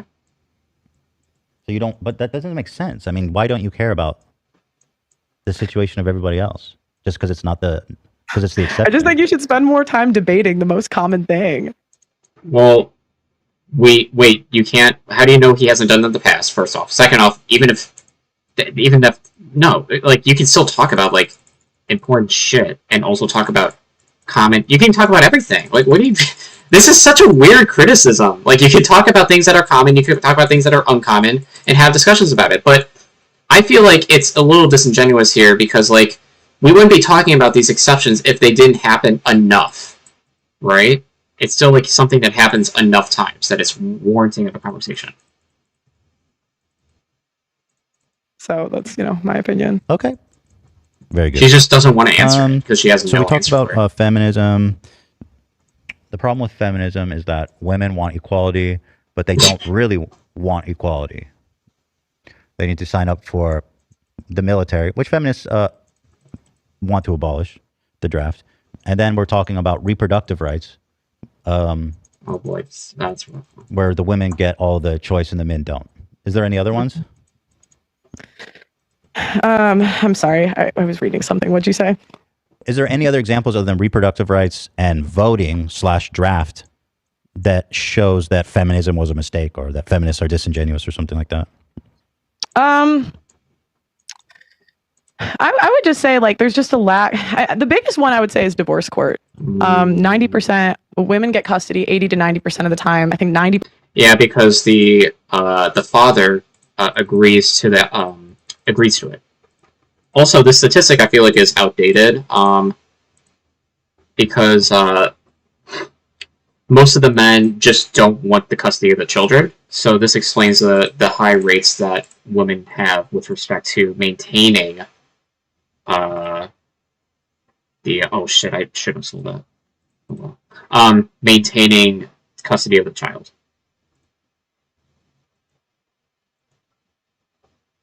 % of alimony payments are awarded to women. Yes. What does that have to do with women's suffrage, though? You said you criticized the whole thing going all the way back to its inception. I thought you asked other double standards. No. Well, I asked you what's your problem with feminism in general. We can move on, though. I have a good question for you. I hear you talk a lot about the pay gap. Right. The pay gap is a myth. What do you mean by that? Excuse me. Oh, because women don't do the dangerous jobs in society. So, like, I just think the pay gap, the majority of the time, is women making an excuse. Why is this woman such a lazy piece of shit? I genuinely don't understand. Like, she puts no effort into her grift at all. She just, like, takes a deep sigh. She's like, yeah, I just think, like, abortion should just be banned. Yeah, I think nobody should be allowed to get divorced. Like, she's the laziest fucking grifter I've ever seen. Unbelievable. Yeah, just excuses. Poor me. Also, by the way, she's predicating... I feel like she's extrapolating this based on her interviews that she did off the street of, like, some like rural area. When? Do you realize you're arguing from emotion right now? Well, she is a Let me woman. finish. Oh, I just wanted to point that out, but yeah, go ahead. All right. It's You just asked important what to I know. think. You asked what I think. Well, the pay gap is more concrete than. Wait, I just realized something. Isn't everything she's saying just pointless? Because she has admitted that women are like, less capable of making important decisions such as voting. So if that were the case, why should we take anything she says seriously? She's a woman, right? So like, why should we take her perspective seriously about any of the things that she's saying? I mean, she has admitted already that men are more capable, or rather, for the important discussions, right? So, I don't know. Maybe I'm being bad faced. I probably am. I mean, I asked. I mean, when you take into account the number, women work less hours. Right. You don't do the most. Would you say that's true? Women work less hours. Yeah, statistically, that's true. Would you say? Okay. Would you say? Well, yeah, because like they're forced to like when a woman has a child, there's like a child tax basically that gets placed upon her because like she has to take off and like there's a lot more time that needs to be allocated towards taking care of the child, and like there are already long-standing laws or stereotypes associated with being a woman and taking care of the child that prevent the guy from having an equal amount of responsibility. That's not always the case, but as for the most part the case. So yeah, there's a reason why that's they work less hours. Say it's true that we don't do the most dangerous jobs in society. Also, let's be a little more specific with our language here because like it depends on the profession too. I think women work more hours in nursing than men, and I think they work more hours probably like doing like different kinds of jobs relative to men. This is more of a conditional statement that's true, depending on like what we're talking about. Yeah, statistically, Would you would you agree that the majority, if you look at female millionaires, the richest women came from divorce? Okay. What? True or not true?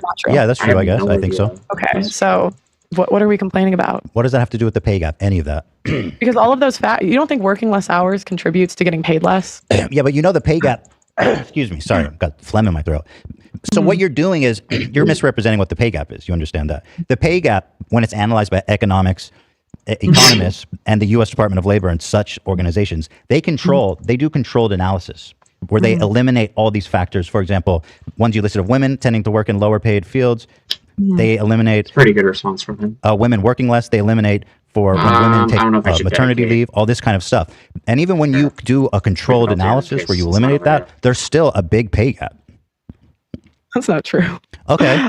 It's like, wasn't it like 3%? Last time I checked, it was 3%. Oh, so there is a pay gap.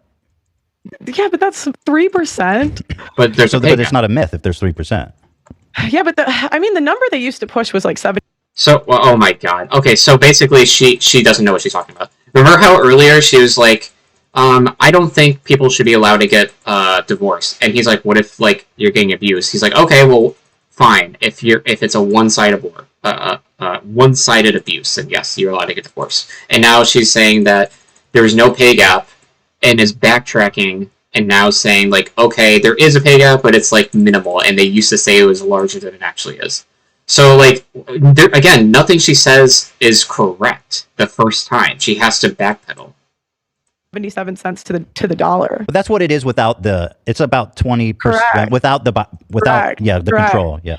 Right. And so, yeah, I mean, when women, like, I just think if we wanted to be equal, then do the same jobs men do. But there is but that's interesting because you admit there is a pay gap, 3%. I mean, I wouldn't want to work for 3% less. Yeah, I mean, if you think that's because of gender, but it's also because women are more agreeable. It's like 70. That's included. That's part of the control. Okay. I mean, I don't think 3% you can really say that's just because of gender. Well, I did some research on this. The Department of Labor published an in-depth report. This is under Trump's administration in 2019. This is from the U.S. Department of Labor. I can link you the study if you want. It's called Gender-Based Pay Disparity Study. Ooh, the research team found that the raw gender wage gap was 17.4%, and the median was 20%. The raw wage gap increased actually between 50th and 70th. Okay. I'm going to fast forward a little bit. There's some interesting other conversations here. Let's see what her take on slavery is. Ooh, but first let's get a minute. who talks about the history of slavery. So, but do you agree with that premise that slavery was embellished or no? I think that there are parts that are under embellished and there are parts that are over embellished. I think it just depends what we're talking about. That's so interesting. I've got to know what was over embellished about slavery. Just like one example, I'm dying to know. She's about to make an answer herself. Yeah, I just rather. I mean, I was talking about. Yeah. I'd rather not talk about that because she knows that she's walking into a trap and she needs to like chill out a little bit because she's gonna look like a fucking deranged lunatic. The book that I read, and I think to understand the context, you'd have to read the book. But you just said some parts were embellished, some parts were under embellished. I just again. Are you retracting that?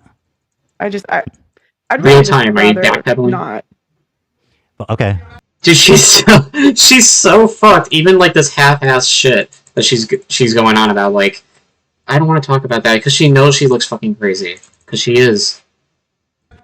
Dude, no, but slavery being embellished—that's so interesting. I don't know how you embellish it. There are certain facts that we're not allowed to talk about. Like what? I would love to. No. We're doing the taboo. We're mixing it up. It's red pill, baby. There was world as it is. There was wooden doors in Auschwitz. I genuinely want to know how it was embellished. Yeah. What can't we talk about? Come on. What's the deep I could show you the video I was quoting, but it's just I'd rather not get into this. So she doesn't know what she's saying. She's such a fucking retard, man. I like hate to be rude. Like, come on. She's saying that we're over embellishing slavery, downplaying the cruelty that was inflicted upon many people for generations, and have had impacts upon the African American community today to some extent with respect to generational wealth inequality. And like, I'm sorry, but I can't really excuse that level of like dismissal. It's pretty ridiculous, and it's like trying to haphazardly walk it back because she looks fucking crazy. Blue-pilled attitude to me. Yeah, I was kind of hoping this was like a good faith interview. Wait, what's bad faith? I'm literally showing you clips of you saying stuff. Yeah, yeah. Wait, hold on. I'm sorry. What about this interview has been bad faith? I just think you're kind of trying to push an agenda, and you're not. Yeah, I just think you're trying to push That's a clip of you saying that. You can disavow it. That'd be super easy to say I was wrong. From a full interview where I'm quoting somebody. Like, if you watch the full interview, I am quoting somebody, and now you're trying to pin me down about a topic that I don't dive into. Hold on. So it's like, that's not the point of my channel. Okay, the point of my channel isn't. I know, but you said it. How is that bad faith? Hold on, let me see. Because I was talking about how the founder of Thomas Sowell talks about how the guy that made Roots talked about how it was a myth for his people to live by. Okay. That's what the guy who made Roots said, Alex Haley. Okay. So, and I can't even talk about that on a podcast without being canceled by the internet. Yeah, but mythology, myth doesn't necessarily mean it's a lie, right? Just because mythology is like a culture, right, but a I'm history. saying that doesn't mean the way it's depicted in the movie was how it actually happened. And that's what he was talking about on the book. But again, I was quoting a book, and you're trying to like pin me down on quoting a book. Let me watch this again and see if I'm doing that. Stuff too, because that's literally the founder of, or the guy who made Roots said I wanted a myth for my people to live by. Yeah. So they often, but that's what they do is they embellish. Then you say, but here's what they do. And I'm not trying to say it wasn't horrible. I'm not trying to say it wasn't horrible. Right, but they want to make it like more horrible. But they want to make it more horrible. That they can control people. So that they can control people. Okay, so everything she just preempted here by saying like, yeah, but I was quoting somebody else was attacking a straw man because the context there is already like that she claims is missing. It has been accounted for by her own words. He even repeated it just now. So how is she going to wiggle out of this one? Right, but Nick Fuentes agrees. But wait! Oh my gosh! 5 minutes before I say Sowell talks about this in his book, so I'm communicating in the interview that I'm quoting an author. You say they? Like, we already know. You say they do this to. Okay, so you disavow. Just disavow it then. That's easy. Just say I don't think slavery was embellished. I mean, that's super easy. That's like a layup. Do you agree? She can't do it because she doesn't. Say you don't think slavery was embellished. I think there are certain facts that you're not allowed to talk about. I don't really want to talk about it today. But that Roots was what is a myth? Again, there are certain facts you're not allowed to talk about, and I don't really feel like getting into it today. God, I hate her. I really do. I sincerely hate this woman. I hate how she's so weaselly. There are facts we can't talk about. Okay, what are those facts? I can't talk about it because they won't let me. What? Like, shut. Oh my God. This is really bad. She's like getting destroyed. today. Thomas Sowell compared Barack Obama to Adolf Hitler. Do you like that analogy? That's the author you're quoting. Hmm. Do you think that's a fair analogy? That's a quite one-sided way to write his whole work, but he wrote like 100 books. Oh, I'm just So, asking you. again, she doesn't answer the question because she knows if she did, she look fucking crazy, even though she does already look crazy. I don't know why she's trying to preserve any kind of, like, images here, because, like, she was perfectly fine with, like, saying, that, like, you can't get divorced. So now she's, like, I don't know. Maybe because this is a little bit more extreme, even for her, but she can't, like, be, like, forthcoming about the extremism. I don't know. I have no idea. Do you agree with that statement? Barack Obama is comparable to Adolf Hitler. She can't even answer that. Such a layup, too. No. Okay. See, it's not hard. It's not hard. That's awesome. That's easy to do. You also said George Washington was viewed from his slaves like a father. I guess that's part of what the what the myth, I guess, is that not all slave owners were evil. Some were father figures like George Washington. Oh. Did you say that? I don't remember. I'll pull I think it up. like if someone's a great and powerful man in history to the point like they're talking about him hundreds of years later, he didn't have any kids. But did he own slaves? What? Did he own slaves? George Washington. Yeah, he did. Yeah, no romance me. I'm just saying. No, it's actually interesting. He had a different, like, he inherited his slaves, and it wasn't as simple as he could have just like let them go, because the debt that's incurred on them, like, you can't just release them. And so his slaves actually, like, he had a really good relationship with them, and they considered him like a dad. Whoa! What's your source for that? Damn. That was from a Thomas Sowell book. Shit. Thomas Sowell. So he's your guy. Thomas Sowell's the man. Thomas Sowell is not an expert in history, nor has many of the things he has said have been untainted by bias. Yeah. Thomas Sowell wrote a column about supporting segregation in public schools. George Washington. So you want me to apologize? Like, you want me to talk about every single one of this man's opinions? No, I just want I just want to know what you think. Do you think racism was embellished? I mean, it's so easy. I mean, just say no. I think there was a time where I started to read accounts from actual slaves. So these were like in like and you know.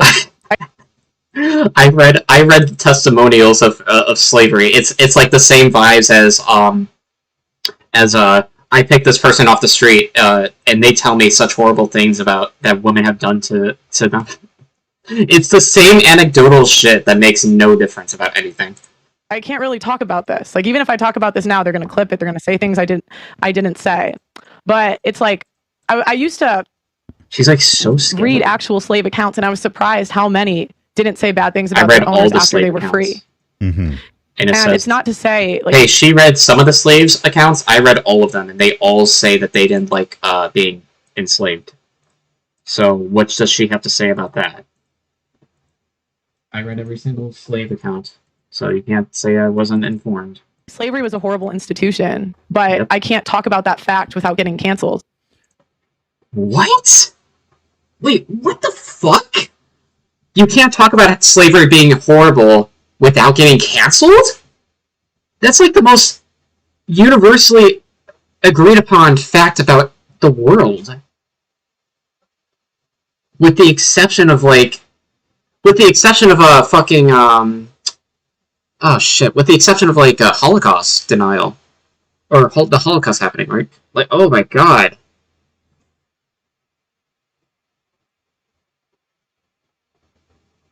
No, it's not Destiny. And you're probably, oh, that was Robo. Sorry. Right, let's go. I can't say, hey, these slaves had a good relationship with their owners. Because it's not true. Right. And you can't just say, I read some people who said they liked their master. Like, you can't, like, use that as, like, direct evidence that every single time it's been, like, yeah. Because it's just not true. It's not true. George Washington was not a father figure to his slaves. Well, if you look up, like, I think it was Booker 47, let's see, 47 of George Washington's slaves tried to escape.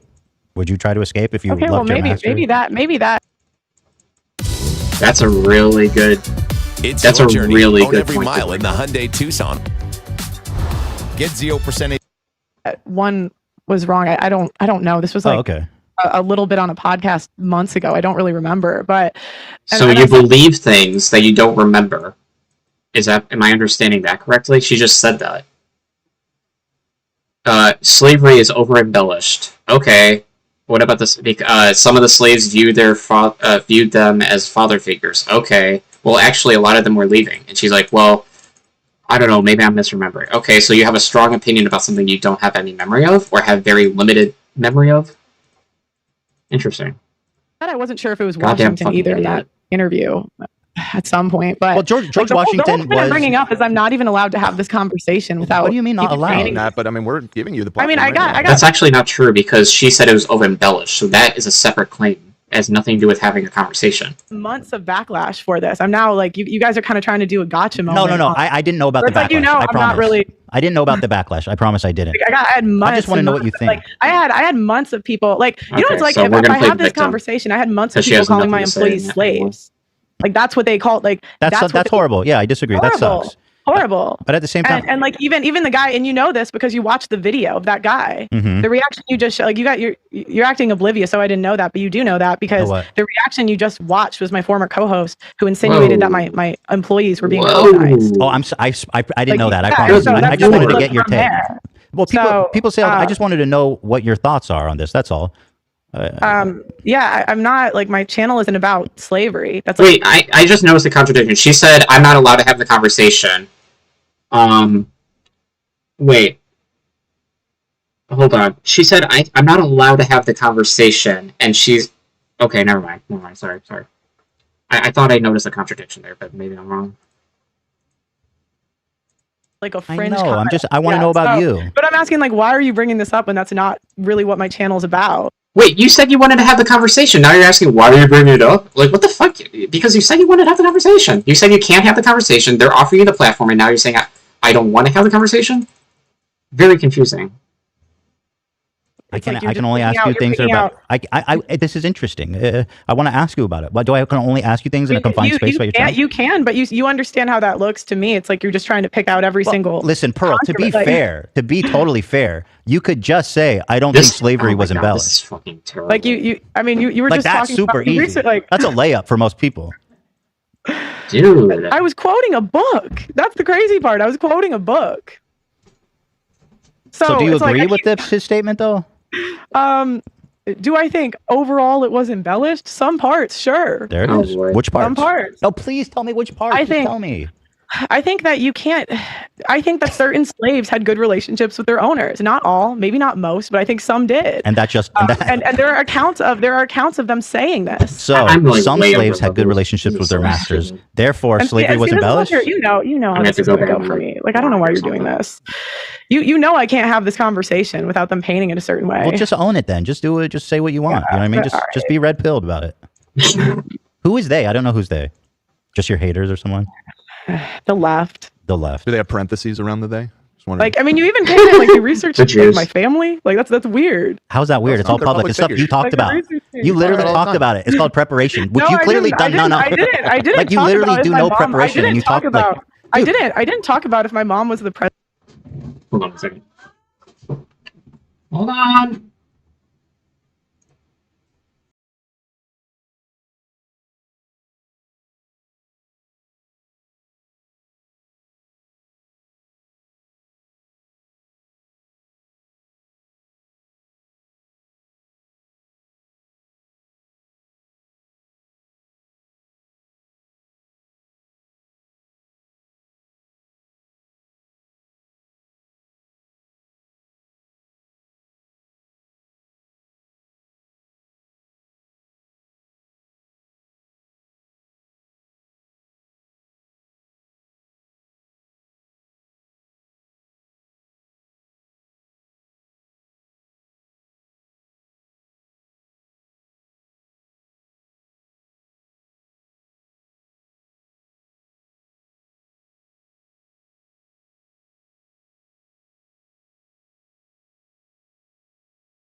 Alright, we're back. I don't know if I'm gonna finish this, but we'll do whatever the best I can. President of like the Where do we find that? Although I should mention, like, if it's this difficult to denounce slavery, then it's kind of on you. You're kind of, yeah, it's kind of bad. Find that on their website. I just looked it up. I said I googled who are your parents, and it popped right up. Is that they're that's famous? not weird? They're relatively famous. I didn't send a private interviews investigator. on YouTube. There's all kinds of stuff. Yeah, I didn't send a private investigator to your house. I just did a little bit of research. Public information. Like, let me bring facts about your parents to You, this interview. dude, well, you knew you were coming to talk to me for weeks. Could have easily done that. I You're know, welcome but I to. thought we were talking about the issues, not like my family. Issues. We didn't talk about your My family. family. I was Yeah, not- I mean, you were even implying earlier. First of all, it is relevant that your mom is the president when you're No, talking about. You didn't know any of the backlash I got. Well, who cares? You said it. Just own it. No, Be red I'm asking. You didn't know any of the backlash I didn't. got. I didn't know about it. No idea. Even though you got that from a video that my ex co-host made about me. Right. See, like, this is dishonest. It's not honest. But what's the problem? You're getting backlash for something that you think. But I'm that saying, you so think. you're like, You you're think not that. you're not- You brought your parents up when you were talking about hiring people, didn't you? I said, I think it's a bit. You talk about your parents all the time. You talk about how your dad is rich. You did a tour of his whole barn with the bowling alley and fucking recreational stuff in it. Like, why am I not allowed to I'm talk saying, about like, you even just said that you knew. Like, because you got that clip from an like, okay, we're not here to protect your reputation. Yeah, I mean, who cares? We Let's don't say care. I didn't know about it to the extent that it was such an issue for you, but let's just say it was. I mean, I do have to go though because I have a show coming up. So okay, let's just end on this note. Mm-hmm.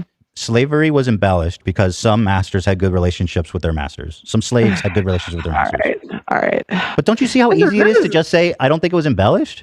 I don't think it's a secret. You guys act just like Evan preach. Like, you Pearl, act just like them. Wait, Pearl, I don't think it's a secret that some masters had good relationships with their slaves. I don't think that's a secret. There's been a whole Okay, thank you. I really appreciate you having me on, but I'm going to go. Thank you. George, Thank you. okay, I appreciate you. Okay. She hung up. Have a good night. She hung up. Dude, that was a really bad look. Oh my god, she left because of that? How is it bad faith to hold your... All he did was repeat what you said, and you take that as bad faith? Seriously? Man, that was a really bad look. I just don't understand why you can't... She was panicking at the end there. Holy shit. What the hell? First of all, I genuinely did not know that it was such a sore point for her. I mean, it is a crazy thing to say. I mean, she gets backlash all the time for all the things that she says. Why is that one so off limits? That I don't know. I mean, I can guess because it's fucking insane. But like this, I mean, yeah, that's it. But I'm gonna let the children out of. I tried to nail her down on things as I do here, but ultimately, chat, you're free. Dude, I've been wondering what the fuck that noise is the whole time. I could not pay attention because I just heard crunching. There's a lot. Oh, what the fuck? When the fuck did you get here? Well, have you been here the whole time? Who let this idiot in? Who let him in? How'd you get past security? Who gave him food? That's our snacks, bro. That's budgeted in. Take those away from him, Ian. Why are you letting him eat your snacks? I told him to stop, and he said Ethan doesn't need these Stop anymore. what? I've lost a lot of weight, fucking piece of shit. Stop. Let's see who's fatter now. All right, why are you here? Did you just get back from like What? Siberia or whatever the fuck you cheaply record shit because you're broke? Give odor the bird with the 24/7 lasting freshness of Old Spice Eagle Fangs deodorant.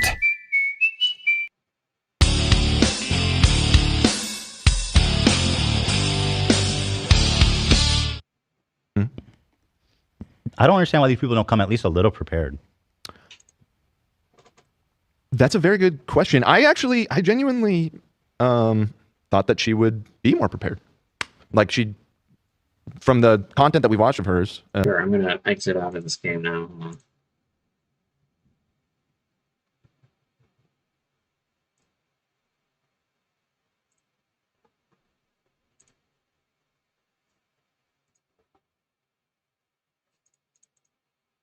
And then we'll just roll this for a second. Looks like it's about to end anyway. She's always throwing out stats and everything. It's all made up. I don't want to say it's all made up, but I think a lot of it is misinterpreted. A lot of it is exaggerated. Well, she has a repertoire. She has like a dialogue tree that she sticks to. Yeah, and I mean, for instance, there was like the dating app thing, and she made a claim. We tried to find the source of that claim. We found a similar claim that was kind of saying the same thing and presented that to her, and she didn't really refute that. It seemed like even she wasn't sure if we were talking about the same study. It seems like this is a lot of her opinions are based on vibes. That was one of my high arching themes, you know. Also, the wage gap thing, she straight up was like, it's 3%. I was like, okay, great. Also, a lot of her opinions go against her own best interest. Like the way that she said, women are all emotional. That's literally like they're all emotional. And then she goes, Ethan, let's argue. And so you rightfully will be like, well, that what you just said is arguing from emotion, pointing out the irony and also the fact that she was. And she would just be like, why would you even say that? Mm-hmm. And then she'll be like, 21 is way better than 26. I'm 26, by the way. It's just like, I don't. She's a fraud. She's a grifter. And she has nothing to stand on. Yeah, that's kind of the whole deal about this, huh? Yeah. Okay. Well, I think the interview speaks for itself. I said it from the beginning, but I really do believe she doesn't have any genuine beliefs in what she says. It's more so, like you said, vibes. And a lot of the things she says is self-contradictory. A lot of the things she says is just not true. It's evident that she hasn't thought through a lot of the positions she holds, apparently, because the gender gap thing, like, yeah, she even, with that, I wasn't, like, really challenged meaningfully. I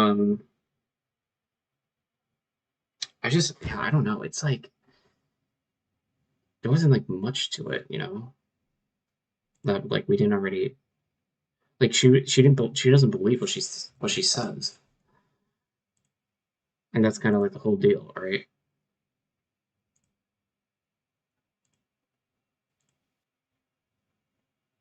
Got it. Yeah, I don't know. Well, I don't know. A lot of this thing she said was wild, crazy. But, okay. We got that out of the way, didn't we?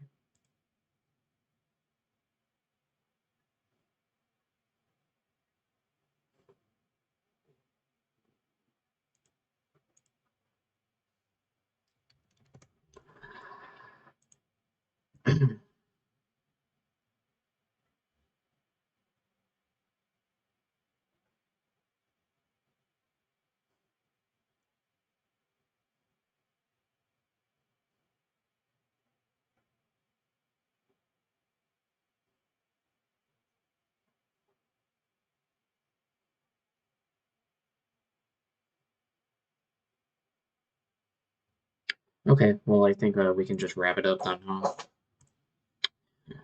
All right, well, I am gonna call it, and we will come back here next Thursday. I think the 22nd. Should be good to go. All right, cool.